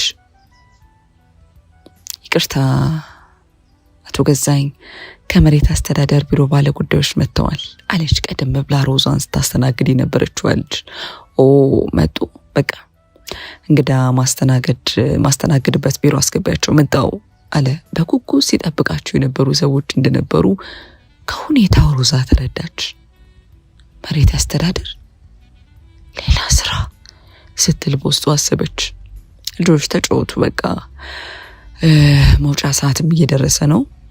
ሮዛ ለመዓዛ አሳውቃታለሁ። ጠዋት ላይ እሷ የሚጨራረሱትን ነገሮች አስተካክላ ታዘዋውርሻለች ሲል ቸኮል እያለ ወደ ሮዛ አቅጣጫ ፊቱን ዞሮ ተናገረ። ሮዛ ብዙ ምላሽ ሳትሰጥ ፈገግ ብላ ጭንቅላቷን በሽታ ነቀነቀች። ለመቀመጥ ፍላጎቱ ያልነበረው ልዑል የአባቱን እግር መሄድ ተከትሎ ሮዛ ተቀምጣበት ከነበረው ሶፋ አጠገብ ቁጭ አለ። ልዑል አልሰማህም? ለካ ዛሬ ሮዛ ምስራች አላት አለሽ ፈገግ ብላ። ኧረ ተይ ምንድን ነው አለ ሳቅ ብሎ ወደ እሱ ቀረብ እያለች ያለችውን ሮዛን የተመለከተ። ፋይናንስ ቢሮ ፕሮሞት ተደርጋለች አለ ሳቅ ብላ ከጀርባዋ የምትመጣውን ሮዛን እየተመለከተች። ኦኬ እኔ እኮ ማርኬቲንግ መስላኝ ነበር። አካውንቲንግ ነው እንዴ ጨረሽው ሲል ጠየቀ። አንተ ደግሞ በቃ ከ6 ወር በኋላ እድገት ተሰጥቷት ነው ፋይናንስ ላይ አስፈላጊ ሰው ትሆናለች ብለን አስበን ነው አለሽ ሚራክል ፈጠን ብላ። ፋይናንስ ላይ ክፍት ቦታ አለ አለ ልዑል ቅንድቡን ጨመቅ ፈታ አድርጎ እህቱን እየተመለከተ። የአቶ ተስፋዬ ቦታ ላይ ነው አለች። ልዑል መጥፎ ዜና እንደሰማ ሰው ፊቱ ለወጥ ሲል ተመለከቱት። ስሜቱን ቶሎ ደበቅ ለማድረግ ሞከረ። የአባይ ሀሳብ ነው? ጉሮሮ እንደ መጠራረግ ካለ በኋላ ጠየቀ። አዎ እኔ ስለሷ ሳጫውተው ጊዜ ይሄ ቦታ ላይ ለምን አናመጣትም ብሎ እሱም በፊት ኤክስፒሪየንስ ካየ በኋላ የሷን ይህን ሀሳብ ሰጀስት አደረገ። what's wrong ሉሊ ስትል እያፋጠጣት ያለውን ወንድሟን ግራ በተጋባ መልኩ ተመልክታ ጠየቀች። nothing ፈጠን ብሎ መለሸ። ታዲያ ዛሬ ደስ ራት አብረን ብላ የመጀመሪያ ቀን ላይ ብቻ አብረን ወተን ዳግም እድሉን አናገኝም ነበር። ከዚህ በኋላ ዛሬ እንደ ምክንያት ወስደን ብንበላስ ሲል የግዱን ፈገግ ብሎ ወሬ ለመቀየር በሚመስል ሁኔታ ቀረበ። ሶሪ ጋይስ እኔ ኦልሬዲ ቀጠሮ አለኝ። ስልኳን ከፍ አድርጋ እንደያዘች ሚራክል ቀጠሮ ላይ መገኘት እንደማትችል አሳወቀች። አንቺስ? በቀስታ ፊቱን ከጎን ወደ ተቀመጠችው ሮዛ ዞር አድርጎ ጠየቃት። እኔ እችላለሁ ረጋ ባለ ቅላጼዋ ምላሽ ሰጠች። ሉል ምላሿ እንዳስደስተው ከፈገግታው ያስታውቅ ነበር። ሮዛ ከሉል ጋር ወደ ራት ግብዣዋ ጋር ቀናች። እንደ ነገሩ ሉልን ጨዋ ታዋቂና ተግባቢ ሆኖ ነበር ያገኘችው። አንዳች ነገር ግን አባቱ ላይ ቅሬታ እንዳለ ሳብቅበት ነበር። ከቆንጆ ራትና ጠለቅ ያለ ትውውቅ በኋላ ወደ ሮዛ ቤት መንገዳቸውን ጀመሩ። ቤተሰቦችሽ ክፍለ ሀገር ነው ያሉት ሲል ካፍታ ንግግር በኋላ ጠየቃት። ሮዛ ሳታስበው ሳቋ ብስ አለ። የግዷን ራሷን ቆንጠጥ አድርጋ ፈገግ ለማለት ሞከረች። ብቸኛ ነኝ፣ ቤተሰቦቼ ሞተዋል ስትል ሉልን በጎንዮሽ እየተመለከተች መለሰች። ሉል ፊቱ ቀየር ሲልና ደንገጥ ሲል ተመለከተች። በጣም አዝናለሁ ሮዚ፣ ሶሪ ይህን ጉዳይ ሳታስቢው ስለጠየኩሽ ሲል ፈጠን ብሎ በሐዘኔታ ገለጸ። ችግር የለውም መረ ስትል ረጋ ባለ ቅላጼ ልታረጋጋው ሞከረች። በእርግጥ እረዳሻለሁ ብልሽ ዘበት ሊመስል ይችላል፣ ነገር ግን ስሜቱን እኔ የማውቀዋለሁ አለ ፊቱን ወዲያው ጨለም አድርጎ። እንዴት አለች ሮዛ ነገሩን ለማወቅ ቸኮል ብላ። እናቴን በልጅነቴ ነው ያጣኋት። የዩኒቨርሲቲ ተማሪ ያለው ነበር እናቴ ሞተችው አለ ሐዘን በተሞላ ሁኔታ። ሉላ አዝናለሁ፣ ታማ ነው ወይስ አለች። የተፈጠረውን ነገር በደንብ ለማወቅ ውስጧ ፈልጎ ሁኔታው እንዳይነቃባት እንደ ነገሩ ለስለስ ብላ እየጠየቀች ራሷን አጥፍታ አንዳች መጥፎ ትውስታ ፊቱ ላይ እንደሚዋልል ካሳየው አሳዛኝ ፈገግታ ላይ ማወቅ ይቻል ነበር። ሮዛ አንዳች ነገር አስደንግጣት ያልጠበቀችው ስሜት ነው የተሰማት። ሚራክል ግን ይሄን አውርታኝ አታውቅም። አባይ አደጋ እንደሆነ አድርጎ ነው የነገራት። እሷ ገና 11ኛ ክፍል ነበረች አለ። ከሁኔታው አባቱ ላይ ብዙ ቂም ያዘለ ስሜት እንዳለ ያንጸባርቅ ነበር። አዝናለሁ በጣም ሉል፣ ከባድ ነገር ነው። የምትወደው ሰው በሌላ ሰው ጥፋት አይን እያየ ሲሞት ሐዘኑ ጥልቅ ነው። ሞት ነው። ሁሉም ሰው የሚወደው ሰው ሲሞት ይከፋል፣ ያሳዝናል። ከፈጣሪው ለምን እያለ ይጣላል። የፈለገ ሆኖም ግን በሰው እጅ መሞት ከባድ ቁስል ነው ጥሎ በሚያልፈው አለች። ከፊቷ ካለው ለጥ ካለው አስፋልት ላይ ትክ ብላ እንደቀረች። ቤተሰቦችሽ በሰው እጅ ነው እንደ የጠፉት? ይሄ ይቅርታ ግን እንደዚህ አይነት ጥያቄ ስለጠየቁሽ አለ። የጠየቀው ጥያቄ ራሱን መለስ ብሎ አስደንግጦት ላፍታ ዝም አለች። ውስጡ ያለው ድምፅ አዎ አባትን የወንድሞቼ ገዳይ ሲል ተሰማት። ምራቋን ደጋግማ ዋጠች። አይ አደጋ ነው፣ ነገር ግን የሰው እጅ አለበት ተብሎ ይታሰባል አለች። ያሳዝናል በጣም።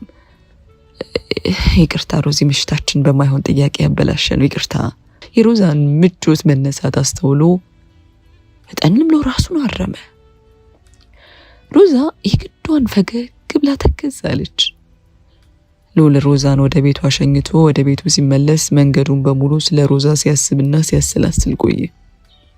ውስጧ አንዳች ስብራት እንዳለ እንደሱ የተቀጨችበትና የተሰበረችበት ነገር እንዳለ ውስጡ ጠረጠረ። ሊያቀርባት ሊያቃት ይበልጥ ፍላጎቱ ጨመረ።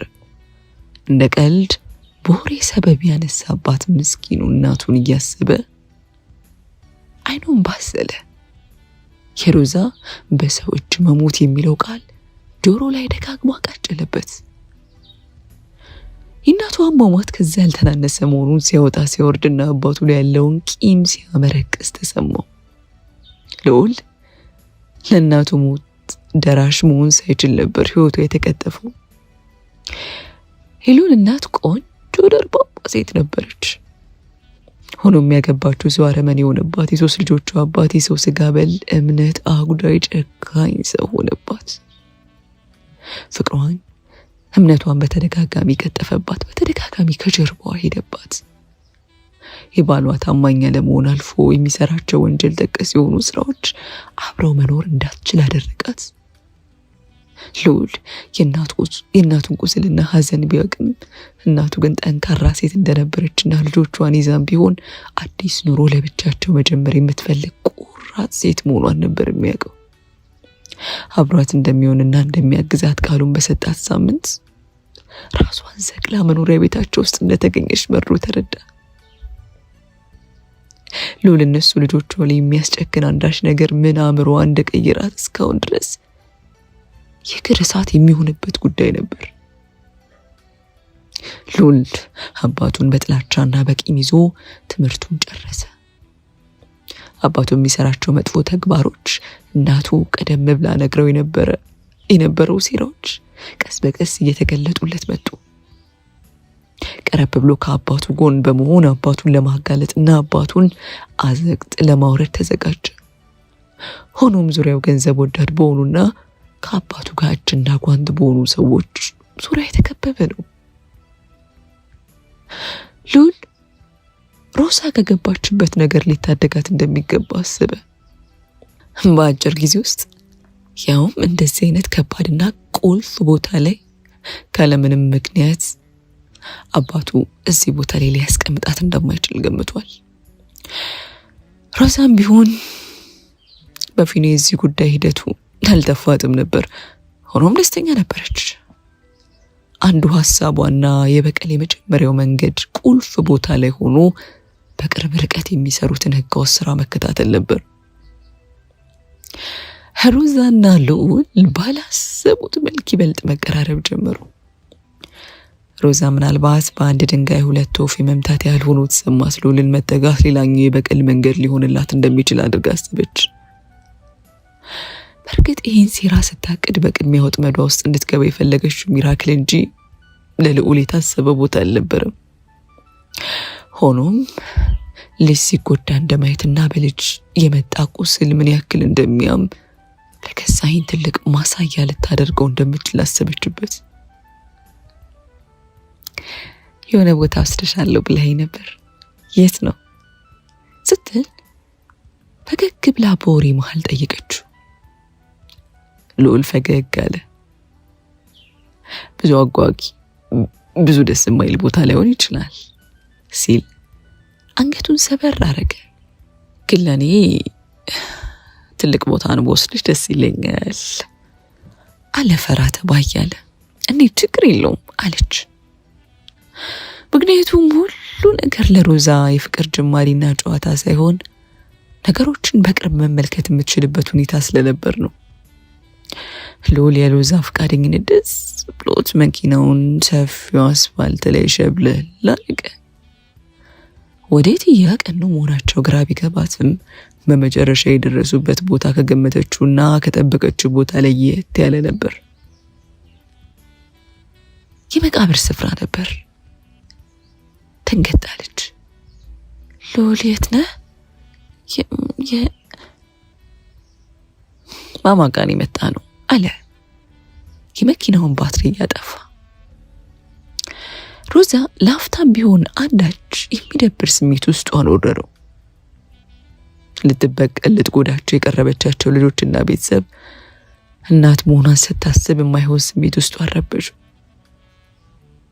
ማማ እንዴት ነሽ? ዛሬ አበባ ሳላመጣ ይቅርበኝ አለ። መቃብር ስፍራዋ ላይ ያለውን ቅጠል በእጁ ጠረግ እያደረገ ዛሬ በችኮላ ከእንግዳ ጋር የመጣሁት አለ ፈገግ ብሎ። የኔ አይነት ቁስል ውስጡ ያለ ብቸኛ ሰው ናት ማማ። ምናልባት ስሜቴን ልትረዳኝ የምችል ብቸኛ ሰው እሷ ናት ብዬ ስላመንኩ ነው ዛሬ እዚህ እሷ ጋር ያመጣሁሽ። ሮዛ ምን ማለት እንዳለባት ግራ በተጋባ መልኩ የፍርሃት ፈገግታዋን ለገሰች። መቃብር ስፍራው ላይ በጸጥታ ያረፈችው የነ ልዑል እናት የምትገምታትና የምታያት መስሎ ተሰማት። ሮዚ አለ ልዑል የእናቱን መቃብር ትክ ብሎ ከተመለከተ በኋላ። እናቴ ጨካኝ ሰው አይደለች። ምንም ያህል ተስፋ መቁረስ የሚሰማትም እኛ ልጆቿን ትታ ለመሄድ ታስባለች የሚለው ነገር ሊዋጥልኝ አልቻለም አለ አይኑንም ባሞልቶት። ውስጡ ያለው ለብቻው የደበቀው ስሜትን እየተነፈሰ ካለ ኃጢአቷ ራሷን አጥፍታለች ተብሎ በደንቡ እንኳን ፍታት ሳይደረግላት የተቀበረችው አለ አይን ውስጥ ጨለማና ህመም ያለው ይመስል ነበር። አልገባኝም። ራሷን አጥፍታ ነበር የሞተችው አይደል ያልከኝ አለች ነገሩ ግራ አጋብቷት። እኔ በሱ አላምንም አለ ወደ እሷ ፊቱን ዞር አድርጎ። አባቴ አለ ቀጥሎ። የሚወጣው ቃል ሊያስደነግጣት እንደሚችል ተጠራጥሮ አባቴ እንደምታስበው አይነት ሰው አይደለም። ገዳይ፣ ዘራፊና ቀማኝ ሰው ነው። ይሄ ሁሉ ሀብት በንጹህ ላብ የመጣው እንዳይመስልሽ። ይህ ብዙ ሰው እንባና ደም አለው። አንዷ ደግሞ እናቴ ሲል ፊቱን ወደ መቃብሩ መለስ አረገ። ሮዛ ነገሮች ካሰበችው በላይ ሆነባት። የገዛ ልጁም የሚጠላው አረመኔ ነው ስትል በውስጡ አሰበች። ስለዚህ እናት ራሷን አጥፍታ ሳይሆን ላይሆን ይችላል ማለት ነው ስትል ጠየቀች።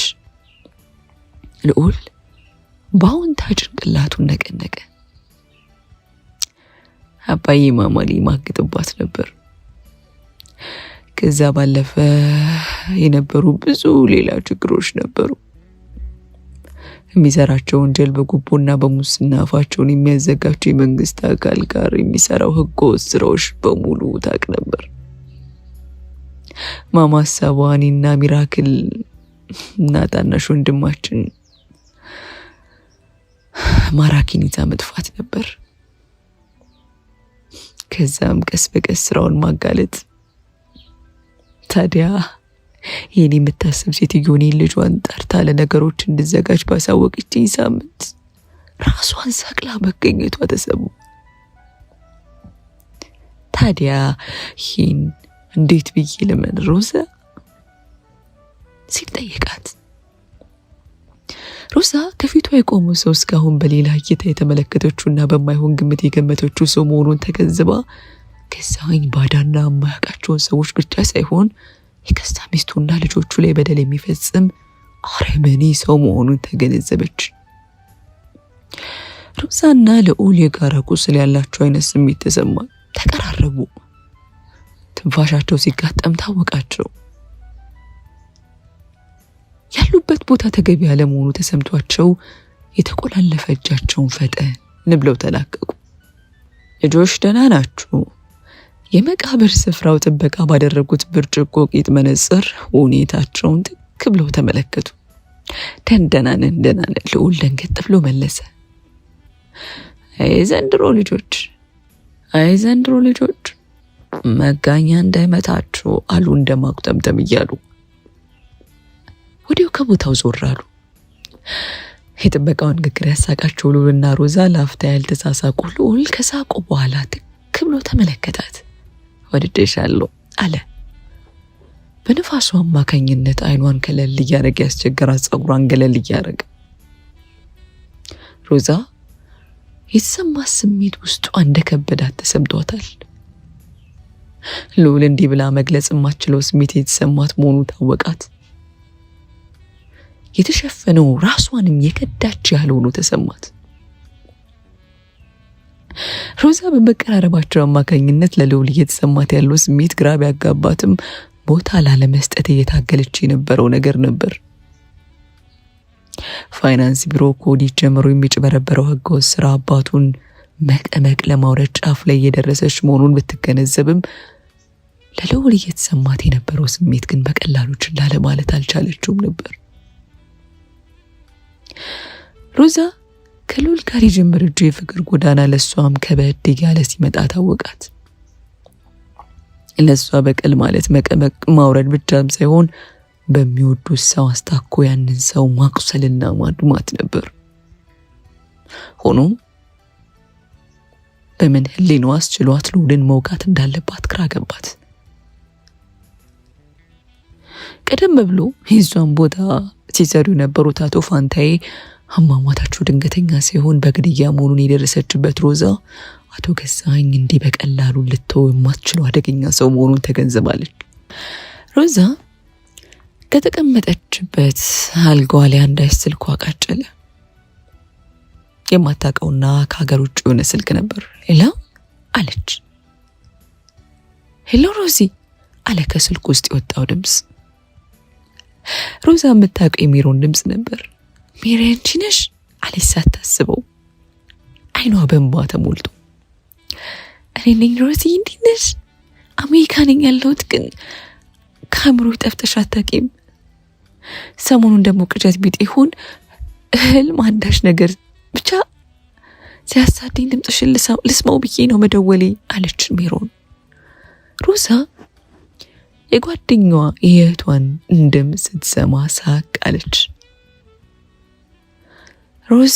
ሮዚ ልክ ነበርኩ፣ የሆነ ነገር ተፈጥሯል አይደል ስትል ሜሪ ከስልክ ውስጥ የድንጋጤና የጭንቀት ድምጿን አሰማች። ሜሪ እውነቱን ልንገርሽ አለች ሮዛ ለቅሶ ባሰለው ድምጿ። ፍቅር ይዞኛል፣ ከወንድሞቼ ገዳይ ከገላይ በዳይ ልጅ ፍቅር ይዞኛል አለች ውስጧ ያመቀውን ሐዘን እያሰማች። አልገባኝም ሮዚ፣ ተረጋግተሽ አውሪኝ አለች ሜሪ። ሮዛ ውስጧ ያለውን ሐዘን አሰማች። ለጓደኛው የተሰማትን ሁሉ ተያዘዘች። አብሬው ያደርኩ ሰውነቴን ሳይጠየፍ ተመለከተው በፍቅር ሰሙ። እኔ መሆኔን እስክረሳ ድረስ እንዲሰማኝ ያደረገ አጠገቤ መሆን የሚችል ብቁ ሰው መሆኑን አሳየኝ። እኔ ግን ውስጥ የተላሸት ነው ፍቅር የሚባለውን ጣዕም ማላቅ ድንጋይ ፍጡር ነኝ ስትል አነባች። ሮዚዬ አሁን ያልሽኝ በሙሉ ጥሩ ነገር እንጂ መጥፎ አይደለም። በበቀልና በጥላቻ የታወረውን የደነደነውን ልብሽን ሸርሸር ሊያደርግ የሚችል ብቸኛ ሰው አግኝተሻል። ሁሉን ወደ ጎንተሽ እባክሽን ራስሽን ውስጥሽን ለማድመጥ ሞክሪ አለች ሜሪ። ላልወጣው ነገር ይሄን አልጀመርኩም። ጫፍ ላይ ደርሻለሁ። ደህንነቶች አግኝቻለሁ። እነሱም በብር ታውረው ካልካዱኝ በስተቀር ሁሉን ጉዱን ሊያጋልጡልኝ የሚችሉ ታማኝ የመንግስት አካላት ጋር ስራዬን ጀምሬያለሁ አለች። እንባውን ጠረግ አርጋ ቆፍጠን ለማለት ሞከረች። ሮዛ የሜሮን ድምፅ መስማቷ ቢያስደስታትም የሜሮን ምክር መቀበል እንደማትችል ውስጧ ግን ያውቅ ነበር። ሜሮን እንዲሁ በከንቱ ሀሳቧን ላታስቀይረሽም ሰዓታትን ፈጅታ ሮዛን ከበቀል መንገዷ ለማስቀረት ብትታገልም ሳይሳካላት ስልኩ ተዘጋ። ሮዛ በድጋሚ ሰውነቷን በመስታወት ተመለከተች። ጠባሷን በደንብ አድርጋ ተኩራ ተመለከተች።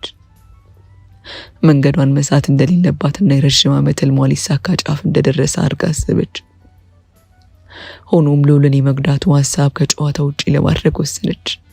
ከዚህ ቤተሰብ ጋር ያላትን ምንም አይነት ግንኙነት ቆርጣ መጣልና ከበቀሏ በኋላ አዲስ የህይወት ጅማሯን መጀመር እንዳለባት ተሰማት።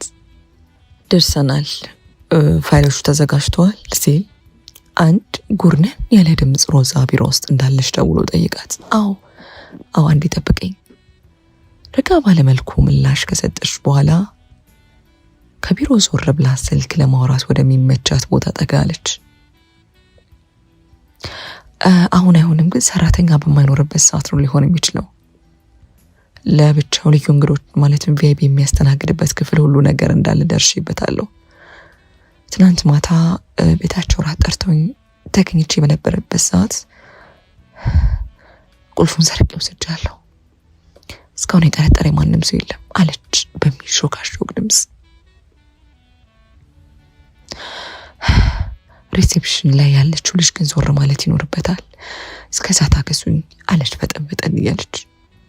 እሺ ደዊና ሳውቂኝ፣ አባላቶቻችን ታች በተጠንቀቅ እየጠበቁ ነው ሲል ጉርነን እና ኮስተር ያለው የደህንነት ድምፅ ምላሽ ሰጠ። ሮዛ አንዳች ነገር ውስጧን ሲረብሽ አታወቃት። የመጨረሻውና 11ኛው ሰዓት የደረሰ መስሎ ተሰማት። ሁኔታዎች እንዴት እንደሚሆኑ እንዴት ሊፈጸሙ እንደሚችሉ ማሰብ ከበዳት። ስታለመው ስትመኝ የነበረ ቀንም ቢሆን አንዳች ነገር አስፈራት። እንዴት አደርሽ እንዴት ዋልሽ ብሎ በስልክ የሚያስጨንቃት ልዑልም ካለወትሮ ዛሬ ላይ አልደወለም። ትንሽ ግር ብሏታል። ሰዓቱ ደረሰ። 12 ሰዓት ተኩል ሲል ሮዛ በቀስታ ወደ ቪአይፒ ክፍል አመራች። በቦታዋ አንዲት ጽዳት ነበረች። ልትወጣ እንደሆነ ገልጻና ተሰናብታ ወረደች። ሮዛ በቦታው የነበረውን የጥበቃ ካሜራ መኖሩን ብትገነዘብም ያበጠ ይፈንዳ በሚል ደፈር ብላ ቁልፉን ከተት አደረገች። በረዥሙ ከተነፈሰች በኋላ ክፍሉን ከፍታ ወደ ውስጥ ዘለቀች። ከውስጥ ስትገባ ከውጭ ማንም እንዳላያትና እንዳልተከተላት በማጣራት በሩን ከውስጥ ከቆለፈች በኋላ የስልኳን መብራት አበራች። ክፍሉ ካሰበችው በላይ ልዩና ውስጡ ለሚገኙት እያንዳንዱ እቃዎች ፍጹም ወጪ እንደወጣባቸው ያስታውቅ ነበር። መጠጦች በረድፍ ተደርድረዋል። እዚህ የሚመጡት የክብር እንግዶች ለየት ባለ አቀባበል እንደሚቀበሏቸው አላታቸውም ነበር። ሮዛ ፈጠን ብላ ወደፊት ካለው ካዝና አመራች። የካዝናው ሚስጥራዊ ቁጥር ላይ ሊደርሱበት የቻሉት ብቸኛ ግለሰብ ከዚህ ቀደም በሞት ህይወታቸው ያለፈው አቶ ፋንቴ ነበሩ። ሮዛ እሳቸው ትተውት በሄዱት ፍንጭ ተከትላ ካዝናውን ለመክፈት ትግሏን ጀመረች። ካዝናው ተከፈተ። ሮዛ ያሰበችውን የኦዲት ስራ የያዘ ዋና ሰነድ ብቻ አልነበረም። በውስጡ የተገኙ የተለያዩ ወርቆች እንዲሁም ዶላሮች ነበሩ። ከዛ ባለፈ የባለስልጣን ሰዎች የሰፈሩበት ሰነዶችም ተመለከተች። በውስጡ አንዳች ነገር ጠራጠረች። ወደ ጠረጴዛው ቀረብ ብላ ከፊት የተቀመጠውን ላፕቶፕ ከፈት አደረገችው። ላፕቶፑ ይለፍ ቃል ጠይቃት። ይለፍ ቃሉን በግምት ለማስገባት እየታከለች ስልኳ ላይ ጽሑፍ መልእክት ሲገባ ተሰማት። ሙከራዋን ገታ አርጋ ስልኳን ከፍታየች። ከደህንነቱ ነበር። ምን ላይ ደረሽ የሚል። ወደ ውስጥ መግባች ያለው ካዝናውንም ከፍቻለሁ፣ በውስጡ የተለያዩ ማስረጃ ሊሆን የሚችሉ ሰነዶችን አግኝቻለሁ የሚል ምላሽ አላገች። እንቅስቃሴያችን እንጀምራለን የሚል የጽሑፍ መልእክት ወዲያው ተላከላት። ሮዛ ደህንነቶቹ እስኪመጡ ድረስ ላፕቶፑን ለመክፈት የምታደርገውን ሙከራ ቀጠለች። ከመቅስበት በሩ እንቅስቃሴ ተሰማት። በዚህ ቅስበት መድረሳቸው ግራ እንደማጋባት ብሏል። ፈጠን ብላ የስልኳን መብራት አጠፋች። በሩ በቁልፍ ተከፈተ። ሮዛ ደንገጥ ብላ ለመደበቅ አፍታ ሳታገኝ በሩን የከፈተው ሰው መብራቱን አበራው። እዛው ባለችበት ብላ ቀረች። ከፊቷ የተመለከተችው ሰው ጠላቷ ገዛኸኝ ነበር። ጮክ ብሎ ሳቁን አሰማ። በሩን መለስ አድርጎ ከዘጋው በኋላ ሳቁን ገታ ሲያደርግ ወደ ሮዛ ዘንድ ቀረባል። የሆነ የአይጥ ጅራት ካስተዋል ቆይቼ ነበር። ሆኖም ልጄ ሚራክል ሞኝና ጅል ፍጡር ናት። በዙሪያችን የሚያንዣብብ ስለ መስሪያ ቤቱም አንዳንድ ጥያቄዎች የሚጠይቅ ግለሰብ እንዳለ ጭምጭምታ ቢደርሰኝም ካስቀየምኳቸውና ካኮረፉኝ አንደበት ስልጣን ወይም ባለሀብት ውስጥ ይሆናል ብዬ እንጂ አንዲት ገና ሮጣ ያልጠገበች እንስት ትሆናለች ብዬ መቼ አሰብኩ አለ። ነገሩ በድንገት እጅ ከፍንጭ እንዳልያዛት ሊያሳውቃት እየፈለገ ታዲያ ሚራክል አንድ ሰው ካገኘች እንደ ሙጫ ጥብቅ ማለት ችግር አለባት። ታዲያ የልጅ አዲስ ጓደኛ ማን ነው ስለማው ጉጉት አደረብኝ። ምክንያቱም አብዛኛው ሴትም ወንድ ጓደኞቿ የሚጠጓት ሞኝነቷን ተጠቅመው ገንዘቧን ለመብላትና ለጥቅም ነበር። ታዲያ ስለ አዲሷ ጓደኛዋ ጥናት አድርጉልኝ ብል ትንሽ ለየት ያለና የሚከነክን ነገር አስተዋልኩ። በነገራችን ላይ ድሃ ሆኖ ኩራተኛ የለም አለ የፌዝና የነቀስ ሳቅ ጣል እያደረገ። ጠንቀቅ ያልሽና ከገንዘብና ከጥቅም ጋር ንክክ የሌለሽ መሆኑን ስመለከት ነገሩን አላመንኩበትም ነበር። ልጅ ድብቅ አጀንዳ አላት ስላሰብኩ ታዲያ ሀሳቤ ጠብ አላለም። ወንድ ልጅ አካባቢ ስታዣብቢም ተመለከትኩ። ምናልባት ይችኛዋ ከሚራክል ይልቅ ጥቅሙን በወንድ ልጅ አማካኝነት ማግኘት የፈለገች ናት ብዬ ተወት ላረግሽ ፈለግኩ። ሆኖም አለ አውራ ጣቱን እየቀሰረ። አሁንም ነገሩን ሳጤነው ሌላ መስመርን የያዘ ነበር። ምንም ልትዋጭልኝ አልቻልሽም ነበር ልጅ ሮዛ አለ በረድፍ ከተደረደሩት መካከል ያለውን ውስኪ አንስቶ ወደ ብርጭቆ እየቀዳ። ስለዚህ አለች ሮዛ በደንቡ ጥርሷን ነከስ እንዳደረገች ማንነቴ ላይ ደርሰልኛል ማለት ነው። እስካሁን እያወቅ ነበር ዝም ያልከው በንዴት ጠየቀች። አለ ከሳይ ጭንቅላቱን እየወዘወዘ። ተሳስተሻል።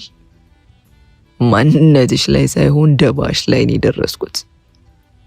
ባይሆን አንቺን ልጠይቅሽ ማነሽ? ምንስ ፈልገሽ ነው? ከአንዷ ቅምጤ ወይ ከአንዷ ሴተኛ ዳር የወለድኩሽ ዲቃላ ነሽ ሲል ላፉ እንኳን ሊጠየፈው በማይፈልገው መልኩ ንቀትን እያስመለከተ ጠይቃት። ምን አይነት ርካሽ ሰው ነህ ግን?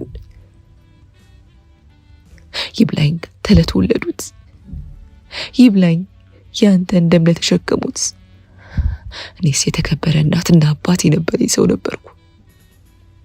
እናትና አባቴ ግን በልጅነቴ በማጣቴ ምክንያት ምሳሌ ማደጎ ቤት ከመንተ ወንድሞቼ ጋር ነበር ምኖረው። ቀን ወጥቶልን እኛም ቤተሰብ እናገኛለን ብለን ባልመንበት ቅጽበት አንድ ክፉ ሰው ስትል ድምጿን በንዴት ከፍ አረገች። ህልማችን ነጠቀን። ለመሬት ለግዛት ሲል ምስኪን ሕፃናትን ካለምንም ርኅራሄ በሳት አነደድን አለች እልህና እምባ በተቀላቀለው ንግግሯ። ትክ ብሎ የሚመለከታት ገዛኸኝ የወራች ያለችው ነገር ትዝ ይለው ፊቱን ኮስተር አረገ። ምን ትቀልጃለሽ?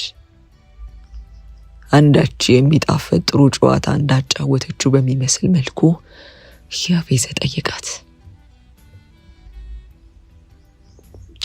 የዛሬ 16 ዓመት በፊት የተፈጠረ ነገር ላይ ቂም ይዘሽ ባልሆነ እዚህ ድረስ የመጣሽው ሲል የሮዛን የበቀል መንገድ አለሳልሱ በመገረም ያፌዘ ጠይቃት። ምን ያህል በህይወቴ ላይ እንደቀለድክ ግን ታውቃለህ? ተመልከት ስትል ሮዛ ከላይ ላይ ያደረገችውን ኮት ወለቅ አርጋ ወደ መሬት ጣለች። ልብ ብለህ ተመልከተኝ። ያደረስክብኝን ጠባሳና ቁስል ተመልከት። የመንግስት ሆስፒታል ካለምንም ማስተማሚና ደጋፊ የወንድሞቼን ሞትና ሐዘን ተሸክሜ በመረቀዘ ቁስሌ ለስንት ጊዜ እንደታመምኩ ታውቃለህ? ለአንተ ቅንጦት ለሞላው ህይወት ከሀብት ላይ ሀብት ለሚጨምር የድርጅት ምስረታ ሲባል በደረሰብን ጠባሳ ምክንያት ለማደግ እንኳን ለመወሰድ እድሉን ሳላገኝ ነበር አፍላ ዕድሜን የጨረስኩት። እንባ በሚያዘንቡ አይኗ በጥላቻ ተመለከተችው። ታዲያ እንዴት ብዬ ልርሳ? እንዴት ብዬ አንተን ትቼ ሌላ ህይወት ልመስረት? ቃልህን ታስታውሷለህ? ደህና ናቸው፣ ያውም ዞር ብሎ ፈላጊ ቤት ባየሌለው የደሃ ደሃ ናቸው። ቢቃጠሉ አመዳቸውን ሊያፍስ የሚመጣ አንዳችም ሰው አይኖርም። ስለዚህ አስወግዳቸው ስትል ነበር እንደ ቆሻሻ እኛን ከመስመር ላይ ጠርገን የሞከርከው ሲሆን እንዳንተ አይነቱ ባለሀብት ቀረብ ብሎ ቢደግፈን ነፃና ህጻናት ካሉበት ህይወት ቢታደግ ነበር ቁም ነገሩ። ነገር ግን 16 ዓመት ሞላውም ዘመናት ያንተ ጊዜ ደርሷል። አሁን በቆፈርከው ጉድጓድ አንተው ራስህ ተት ብለህ ትገባለህ። የቀበርካቸው ሰዎች ደማቸውን የፈሰስካቸው ንጹሃኖች እንባ ምስኪኖች ሞት የእነሱን ዋጋ የምትከፍልበትና የምትቀጣበት ጊዜውን ነው ስትል በሳቻ መልክ ተናገረች። ገዛኝ በጥሞና ካደመጣት በኋላ ድምፁን ከፍ አድርጎ አሽካካ። ማን ነው ባክሽ እንዲህ ልብ የሰጠሽ? በተናገረችው ነገር አንዳች ደንገጥ ሳይል እንኳን መልሶ በፌዝ ጠየቃት።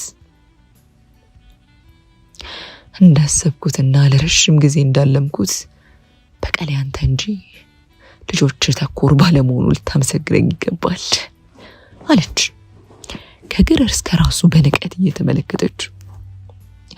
ገዛኝ የተናገረችው ነገር ምንም አይነት ተጽዕኖ እንዳልተፈጠረበት ከሁኔታው ያስታውቅ ነበር። ጨለት አርጎ የጠጣውን ውስኪ ደገም አድርጎ ቀርቶ ድጋሚ ተጎነጨ። ሮዛ ስልኳን ነካ አርጋ ደወለች። እንደ እነቶች የኔን ይለፍ ቃል ብቻ ነው የሚጠብቁት። ሁሉም ማስረጃ ሲኖ አትልፋ፣ ዛሬ መጨረሻ ነው ስትል በእርግጠኝነት ተናገረች። ከሮዛና ከገዛኝ ድምፅ ውጪ አንዳች ኮሽ የማይልበት ክፍል ውስጥ የስልክ ጥሪ ተሰማ። ሮዛ ጥሪው ከየት እንደመጣ መሆኑ ግራ ጋብቷት ክፍሉን ቃኘች። ደህንነቱ ቀረብ እያለ መሆኑን ተገንዝባ አይኗን ወደ በሩ ላከች። ስልኩ ከመቅስበት ተነሳ። ሄሎ ሲል ገዛኝ በፌስ መልክ የሳቀ ምላሽ ሰጠ። ሮዛ ነገሩን ባለማመን እይታውን ወደ ገዛኝ መለስ አድርገች። እጁ ላይ ስልክ አለ። የገዛኝን ተንኮል የሞላው ሳቁን ተመለከተች። ነገሩን ባለማመን ሁኔታ ስልኩን ዘግታ በድጋሚ ደወለች። በድጋሚ ገዛኝ እጅ ላይ ያለው ስልክ አቃጨለ። ሮዛም ባተናነቃት ነገሩን ባለማመን መልክ ስልኩን ዘግታ መልሳ ደወለች። ሁኔታዋ ለሱ የመዝናናት ያህል የሆነለት ገዛኝ በነገሩ መሳቅ ጀመረ። አረመኔዎች! ሮዛ ስልኳን ወደ ጠረጴዛ ወረወረችው። አንቺ ምን ትከፍያቸዋለሽ? ወደ እሷ ዘንድ ቀረብ አለ። ሀቅን እውነትን በአግራሞት ጠየቃት። እንደ ታላቅነትሽ አንድ ነገር ልምከርሽ፣ ገንዘብ ምንም ነገር ይገዛል። አንቺም ብትሆኚ በገንዘብሽ ሰውን መግዛት እስክትሺ ድረስ ወጥረሽ ዝረፊ፣ ስረቂ። ከዛም ሀብትሽን ስታካብጪ ማንም ሰው ሊገዛልሽና ሊንበረከክልሽ እንደሚችል ትገነዘቢያለሽ አለ። ግን ምን ዋጋ አለው? ያንን ማድረግ እንዳትችይ ሕይወትሽ ባጭሩ ሊቀጭ ነው አለ እያሽከካ።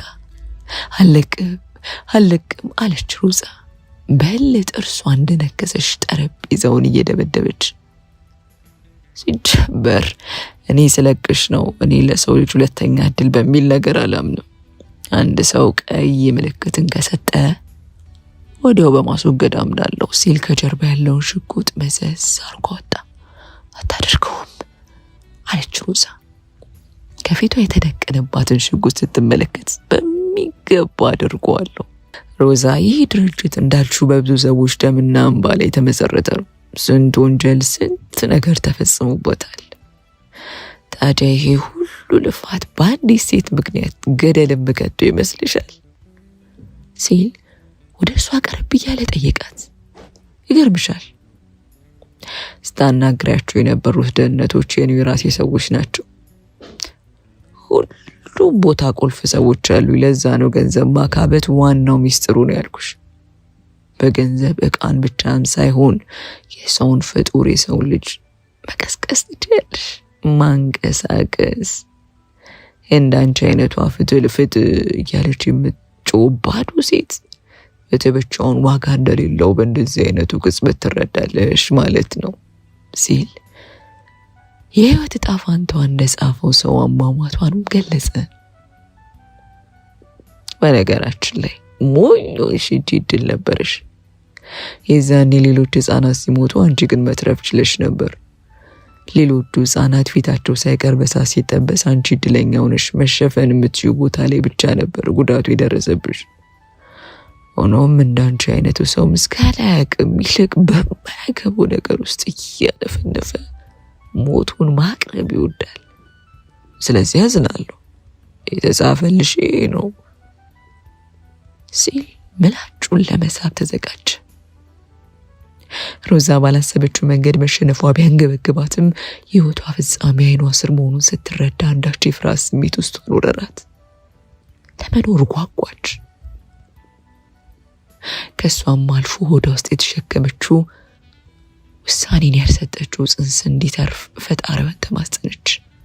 ሽጉጡን ወደ ታች የሚል ኃይለ ቃል ያዘለና ጮክ ያለ ድምፅ ድንገት ከበራፉ አቅጣጫ ተሰማ።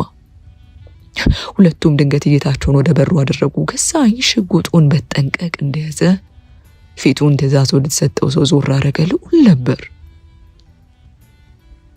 ልዑል ሽጉጡን አባቱ ላይ እንዳነጣጠረ ማስጠንቀቂያውን እየሰጠው ወደ ውስጥ ዘለቀ። ገዛኸኝ ባለማመን መልኩ ሳቅ አለ። ወንድ ልጅ ፍቅር ሲይዘው ይታወራል የሚባለው ለካስ እውነት ነበር።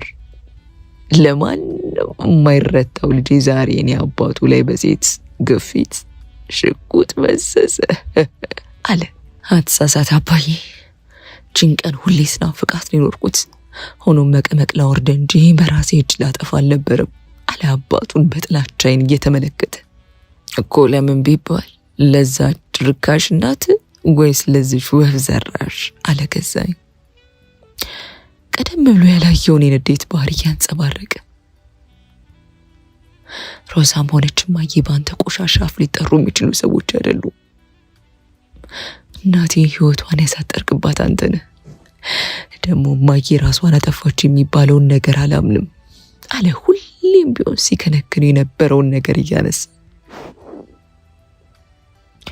ሚራክል ሞኝና ሩሩ፣ አንተ ብልጥ፣ ትንሹ ደግሞ አስተዋይ ናችሁ።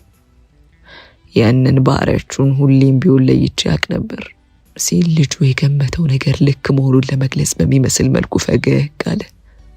ልክ ነበርኩ አይደል አለ። ምንም ውስጡ ያለው ድምፅ እነዛ ቢሆን በትንሹም ቢሆን ይሄ ነገር ሐሰት እንዲሆን የተመኘው ልዑል እንደማንተባተብ እያለ አባቱን ጠየቀ። ማማ ራሷን አላጠፋችም አይደል? በአሁን አፈሰሰ። አዎ አላጠፋችም። ከኔ ከገዛ ባሏና ከልጆቿ አባት በጀርባ እየሰራች ያለውን ሴራ ሲመለከት ውስጥ ያላመነም ሰቅዬ ገደልኳት። ያንን የተዘናፈለ ጸጉሯን ፊቷን ሸፍኗት ያ የሚያምር የእግርና የእጅ ጣቶቿ ቀለማቸውን አጥተውና ደም ነስቷቸው ሲጠወልጉ ቆም የተመለከቱ ሚስቴን ህይወቴን ተሰናበትኳት። ሚስቴ ያልካት ህይወቴ ያልካት? እጆቹ እየተንቀጥቀጡ ልዑል በንዴት ጠየቀ። ሚስት እኮ ለቤት ጌጥ ናት፣ ክብር ናት አባዬ። ህይወቴ ያልከው ሰውም እስትንፋስ ሊሆን እንጂ ከፊት ባንጠለጠልከው ገመድ ነፍስ ርቆ ሲጠወልግ መመልከት አይደለም። ምን አርግ ነው የምትሉኝ? አሁን አንቀባርሬ አሳደግኩ። የምትፈልጉትን እያደረግኩ አሳደጋችሁ እና ለኔ የሚገባኝ ነው እኔ ላይ ሽጉጥ መደቀን? የምወዳት ሴት ላይ ነው ሽጉጥ የደቀንኩ አባዬ አለ ልዑል አይኑን ሮዛን ገረፍ አድርጎ እየተመለከተ። አንቺን ነው? ነገሩን ባለማመን በሚመስል መልኩ ገዛኸኝ ሳቀ። ልጄ ወንድ እኮ ነህ። ከዚች የበለጠች ቆንጆ ሴት አማርጠ ማፍቀር መጠጋት የምችል ብቁ ወንድ ለአንድ ተራ ወፍ ዘራሽ ሴት ስትል ሕይወትን ገደል ውስጥ አጨምረው አለ ነገሩን ሊያግባባው እየሞከረ። አባዬ ሽጉጡን ወደ ታች አውረድ፣ እጅን ስጥ፣ ወንጀልን እመን በቃ አለ ልዑል ለአባቱ እድል እየሰጠ። በፍጹም አለ ገዛኸኝ ጭንቅላቱን እየነቀነቀ። ይህን ያህል ዓመት በእንደዚህ አይነት ኑሮ ይኖርኩት የማንንም ባለስልጣን እግር እየሳምኩ እያጎበደድኩ ዕድሜን የጨረስኩት በሁለት ተራዎች ምክንያት የገነባሁትን ነገር በሙሉ ገደል ለመጨመር አይደለም። ምንም በምቆጭበት የሰራሁት አንዳች ነገር የለም አለ ድምፁን ከፍ አድርጎ። ሁሉም እርምጃ ሚዛናዊና ትክክል ነበር፣ ስለዚህ አልጸጸትም ሲል በደንቡ ሁለቱንም ማፈራርቆ እየተመለከተ ናገረ። አባዬ ለመጨረሻ ጊዜ ልጠይቅ፣ ሽጉጡን አውርድ ሲል ልዑልም በጩኸት ማስጠንቀቂያውን ሰጠ። አለዚያ ምን አለዛ ምን? አባትን በገዛ እጅ ልትገድል ነው? በንዴትና በጩኸት አይኖቹን እያጉረጠረጠ ጠየቀው። በሚገባ አንተ እናታችንን ስገላት ያልሰሰትክላት ሰው ምን ብዬ ላንተ ምሕረት እንዳደርግ ነው የምትፈልገው? አለሱ ወደ አባቱ ዘንድ አንድ እርምጃ ቀረብ እያለ። ልዑሌ ተው አለችው። ሁኔታው እየተቀያየረ መምጣቱን የተገነዘበችው ሮዛ ካለችበት ሆና ልዑልን እየተማጸነች ተኩስ፣ ወንድ ልጅ አይደለ? ጀግና ከሆንክ አድርገው። ድምፁን ከፍ አድርጎ ልዑል ላይ አንባረቀበት። አንተ ካላደረከው እኔ ይህችን ወፍ ዘራሽ ደፋታለሁ ሲል ገዛኸኝ ወደ ሮዛ ያነጣጠረውን ሽጉጥ ጠበቅ አደረገ። ልዑል አትስማ፣ ረፍ እንዳታደርገው፣ እጅን በወንጀል ላታቆሽሽ አለች ሮዛ በለቅሶ ልዑልን ከመጥፎ ድርጊቱ ልትቆጠበው እየሞከረች። ልክ ነው ሮዚ፣ እንደዚህ አይነቱ ሰው ኖሮም ለማንም አልጠቀመ፣ ለሀገር፣ ለወገብ፣ ለቤተሰብ አሲድ የሆነ ሰው ነው አለ አባቱን በጥላቻ አይን እየተመለከተ። ልዑል ነፍሰ ጡር ነኝ፣ ድምጿን ከፍ አድርጋ በቁጣ ተናገረች። ልዑል የሰማው ነገር አስደንግጦት እይታውን ወደ ሮዛ ዞር አደረገ። ምን ሲል ጠየቃት። ይሄ በቀል ብቸኛው ህልሜ ስለነበር ልነግርህ አልፈለግኩም ነበር። እንኳን ልነግርህ ልጁንም ልወልደው ሆነ ከአንተ ጋር ምንም አይነት ነገር የመቀጠል ዓላማ አልነበረኝ። ከአባት ደምና ስጋ ጋር የሚያስተሳስረኝን ነገር ቆርጬ ልጥለው ዝግጁ ነበርኩ። ዛሬ ቅዴ ቢሳካ አባትን ለዘላለም ወይኔ ወርውሬ እኔም ከአንተና ከቤተሰብ ፊት ገለል ማለት ነበር አለች ሮዛ ውስጥ ያለውን እውነት እየተናዘዘች። ሮዚ አለ ልዑል እንባ ባዘነው አይኑ እየተመለከታት። አሁን ላይ ግን ትቼ ልሄድ እንደማልል ተሰማኝ፣ ልተው ልለቅና ልለይ እንደማልል ተሰማኝ አለች እንቧ ዱብ እያለ። ሽጉጡን አስተካክሎ ሮዛ ላይ ደቅኖ የነበረው ገዛኸኝ ሁኔታውን ተጠቅሞ ቃታውን ለመሳብ አጋጣሚውን ተጠቀመ። ክፍል ውስጥ አንዳች ያንባረቀ የተኩስ ድምፅ ተሰማ። ሶስቱም በየተራ አይን ላይ ተያዩ። ልዑል ማውጣት ያለበት ቃል ጠፍቶትና አቅቶት ባለበት ተንበረከከ። ሮዚ ሲል ከፊቱ የምትንቀጠቀጠዋን ሮዛን ተመለከተ። ከሰውነቱ አንዳች ደም እየፈሰሰ አልነበረም። ጥይቱ የማን ሰውነት ውስጥ እንደገባ መገንዘብ ሳይችሉ ቀደም ብሎ የገዛኸኝ ሰውነት ወደ መሬት ወደቀ። ገዛኸኝ በአናቱ ተንጋለለ። ከደረቱ የሚፈሰውን ደም በእጁ ያስ አድርጎ ሊያስቆም ተጣጣረ። ሮዛና ልዑል እይታቸውን ጥይቱ ወደ ተተኮሰበት አቅጣጫ አደረጉ። ከፊታቸው የሚንቀጠቀጥ እጅና ሰውነትን አስተዋሉ። ሚራክል ነበረች። የገዛኸኝ ቀበጧና ተወዳጇ ልጅ ሚራክል ሚራክል አለ ልዑል የራሱን ሽጉጥ ጣል አድርጎ በእንባ ፊቷ ታጥቦ ሰውነቷ እየተንዘፈዘፈ ወዳለችው እህቱ እየሮጠ ሮዛ በቀስታ ወደ ገዛኝ ጋር አመራች። ገዛኝ ባለበት እንደተንጋለለ እያጣጣረ ነበር። ሮዛ ዘቅዝቃ ተመለከተችው። የመጨረሻ እስትንፋሱን ሲወስድ የሷን አይን እየተመለከተ እንዲሆን ትክ ብላ ተመለከተችው። ዳንተ የሚገባ አልነበረም። በቆመ መቀጣት የነበረብህ ብዙ ወንጀሎችን ፈጽመዋል። ሆኖም የፈጣሪ ቅጣት ይበልጣል እና እዛ የሚጠብቅን ቅጣት ጠብቅ አለች። ለመጨረሻ ጊዜ የተገለጠውን የጠላቷን አይን እየተመለከተች ለምን ሚራክል ሲል ልዑል እያለቀሰ እህቱን እቅፍ ውስጥ አስገብቶ አለቀሰ። እኔ ማድረግ ነበረብኝ ሉሊ። አባዬ ያደረገውን ነገር በውል እያየሁ ነበር ያደግኩት ሉሊ አለሽ ሚራክል ከፊቷ የተጋደመውን የአባቷን ሬሳ እየተመለከተች። ለማማ መድረስ አልቻልኩም ነበር። እድሜም አቅሜም አልፈቀደም ነበር። ነገር ግን ሁሌም ብልጡኝ ልጄ የምትለኝን የእናቴን ምክር ተገበርኩ። አንተ በጥላቻ ስትርቀው እኔ በይበልጥ በፍቅር ቀረብኩት። ቆይ ሚራ፣ ስለዚህ ነገር ቀደም ብለሽ ታውቂ ነበር ሲል ልዑል እህቱ አሳልፋ ሊሆን የሚችለውን ነገር ማሰብ ዘግንኖ ጠየቃት። ነገሮችን ለመረዳት የደረስኩበት እድሜ ነበር ሉሊ ስትል እናቷን ያጣችበትን ወቅት አስታወሰች። እንግዲህ ያልነበረም ነበር አለች። ያደረገችው ነገር ትውስ ሲላት የአባቷን ነፍስ ያጠፋችበትን እጇን ዝቅ ብላ ተመለከተች። ኮ ለምን ሚራ፣ ፖሊስ መጨረስ ይችል ነበር እኮ። ሌላው ቢቀር እኔ አድርገው ነበር ሲል በለቅሶ ተቆጣት። ሚራክል የግዷን እንባ በሚያሰሙት አይኖቿ እየተመለከተችው ፈገግ አለች። አባት ልትሆን እኮ ነው ወንድሜ አለች ወንድሟን አይኑን እየተመለከተችው። ለአባዬ ተገቢው ቅጣቴ ነበር፣ አምልጦ በሚወዳት ልጁ መቀጣት ነበር ስትል እይቷን ወደ አባቷ መለስ አረገች። በሞትና በሕይወት መካከል ሆኖ ነፍሱን ለማዳን ጣር ያሰማ የነበረው ገዛኝ የልጁን የሚራክልን የመጨረሻ ቃል በጆሮ እንደሰማ ነፍስ ወጣች።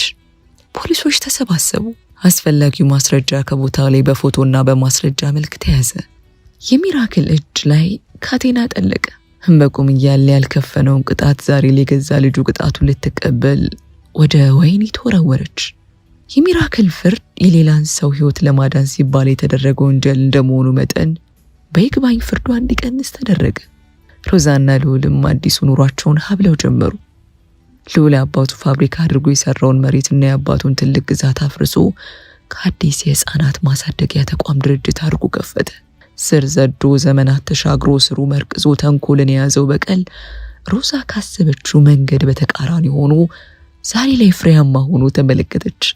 ሮዛ ልኑርለት የምትለው ትልቅ ምክንያት በህይወቷ ከ16 ዓመት በኋላ ለመጀመሪያ ጊዜ ያገኘችው ተስፋው የሚያብብበት የራሷን ቤተሰብ የምትገነባበት ቤቷን በበቀል ስራ አገኘችው። ተፈጸመ።